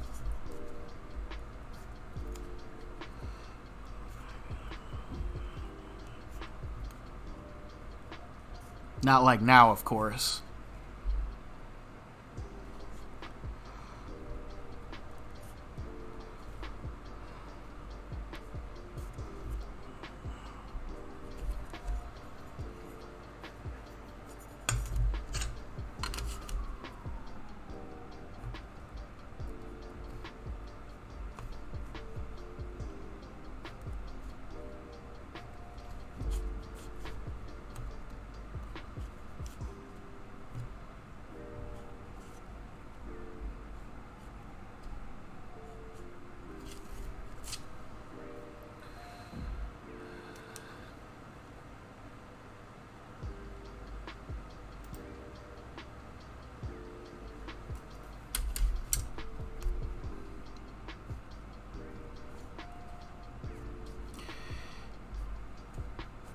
Yeah, well, from experience, I know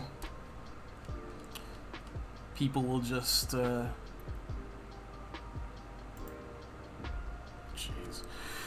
people will, especially, you know, in high school, and kids of a certain age will just call you whatever.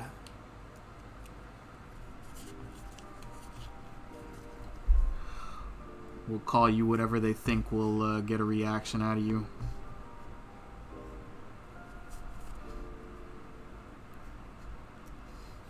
I fixed it, don't worry.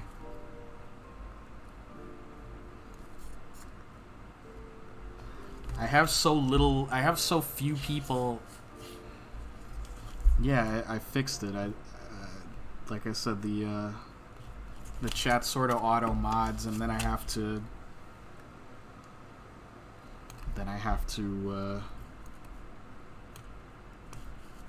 I have to I have to manually allow the words that it filters, which I do most of the time, almost all the time.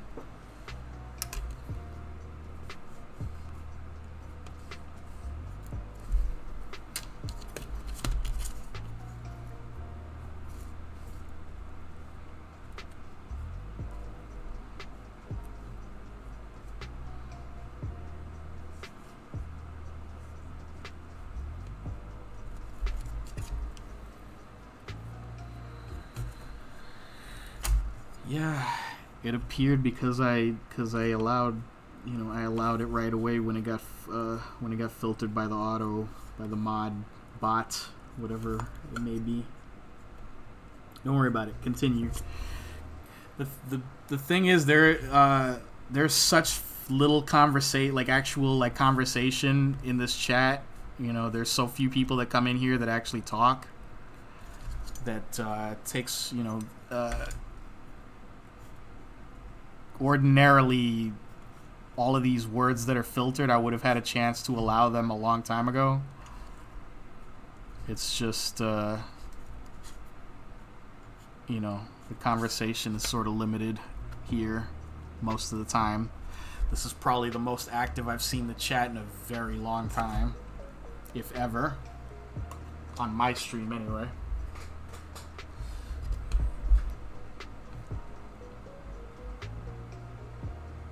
Huh.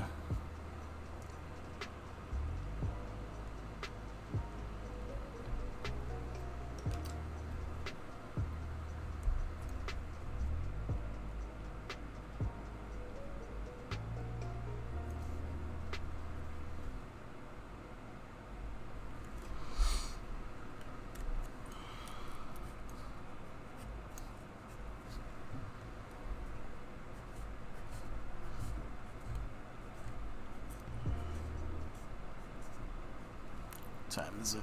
Jeez. How did this stream? This is just the weirdest thing ever. See, this is the difference that it makes when there's actually people in the chat and people talking to each other. I was streaming yesterday for 5 hours and about 7 minutes. And it was exhausting every step of the way. I'm about half an hour, 40 minutes away from reaching that same amount of time streaming here, and I don't feel that way at all. Now, some of that is probably because last night I had already worked a full day. I had worked, 8-ish hours. And I also bike 40 minutes to and from my job currently. So my day started at, 7 in the morning. And I was working, basically working in some form or another until about 1 a.m. So yeah, I'm obviously going to be more tired after that than I am after this. But trust me when I say it makes a big difference when there's actually people, when there's actually people on the stream to, interact with. It's a lot more enjoyable, and it makes the time go a lot easier, and it doesn't feel like the time that's actually passed. So that is my way of saying thank you guys for sticking around and for making this a very enjoyable Simpsons Sunday. We talked about all kinds of stuff.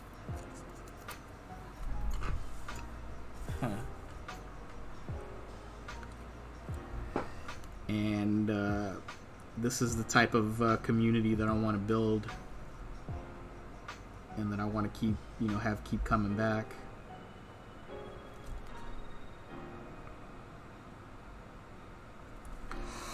And for now,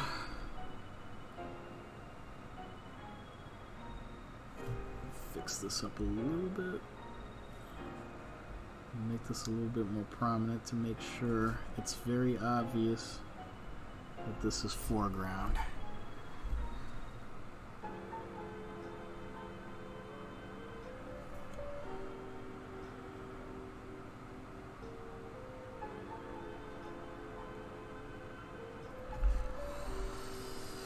Whew.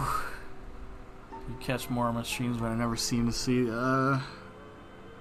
Like I said, you can. I don't know if you follow me on Twitter or Instagram, but I also almost always promote upcoming streams there. The times that I post are going to be Eastern time, so you're going to have to still add 5 hours to whatever.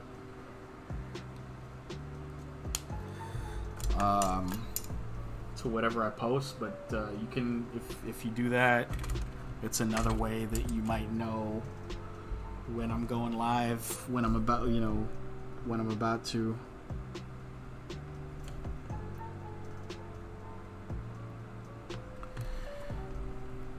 Generally,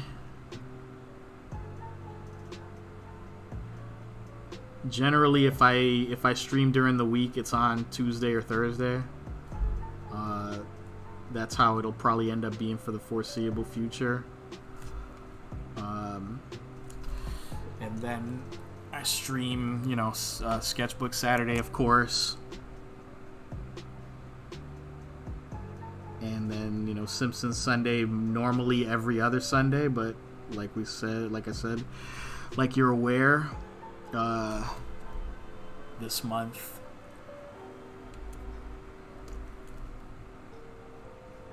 we're doing Simpsons Sunday at least three in a row. This is the second.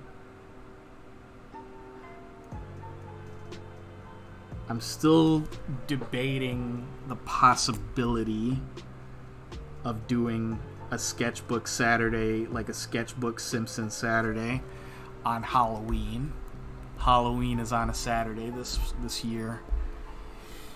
And I don't think anybody's going to be going out, so not anybody with half a brain in their head, especially here in the States, where we still have not gotten the message that now is not a good time to be outside in large social groups. So I may take advantage of that and turn my Sketchbook Saturday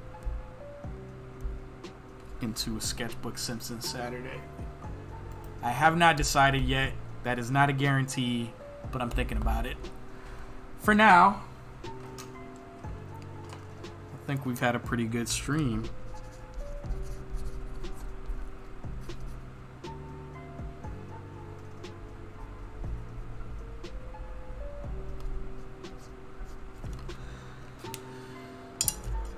And I'm going to attempt to try to... man, it's 9:30. What's going to be open now? I gotta go find some place to eat that's not here because it's too late to cook, unfortunately. I thought I'd be done by 9 or possibly by 8:30. But, you get carried away. Or at least I do. 7-Eleven. I went to 7-Eleven yesterday, actually. 7-Eleven is now on my new route home from work. So there are 2 7-Elevens that I pass on the way home from work now. So I take advantage, on some days, and I'll get not so much the nachos. Yeah, the taquitos. I want some taquitos. That's what I got last night. That was really like 5 hours of streaming. That's all I ate was I was popping taquitos every so often. I really got to do something about this lighting, though. As a matter of fact, oh right, that's what it was. I keep forgetting which way the camera's pointed and which way I'm angled. Anywho, Thanks for coming, guys. I really appreciate it. I hope to, I hope this becomes a more regular thing of, just having people to talk to when I'm doing this. It makes it so much better and so much easier. People that are interested and interesting and, are into it. Thank you guys for coming. I'll be back again during the week. Most likely on Tuesday. I'm gonna try to stream at 4 p.m. on Tuesday. It's gonna be an early one, and after that, I'll be back for Sketchbook Saturday next Saturday, and Simpsons Sunday, which will also be early. Simpsons Sunday next Sunday will be at 4 p.m. Eastern. It'll be a little bit early. I want to get it done early. And hope you guys will join me. If anybody that's watching this, be sure follow me. I am Epic Benjamin J on all of the things, Twitch, Twitter, and Instagram. Hit me up in DMs if you're interested in commissions or prints. Prints are limited, and they will. And I'm talking prints of stuff that I've done previously. Just get at me, and a conversation can be had. Once again, thank you guys for coming. I hope you enjoyed Simpsons Sunday this week, and I'll be back at it as soon as possible. And again, never ever ever stop making friends through art. You guys be good, and until I see you all again, everybody remember, stay safe, laugh hard, ride fast, be kind.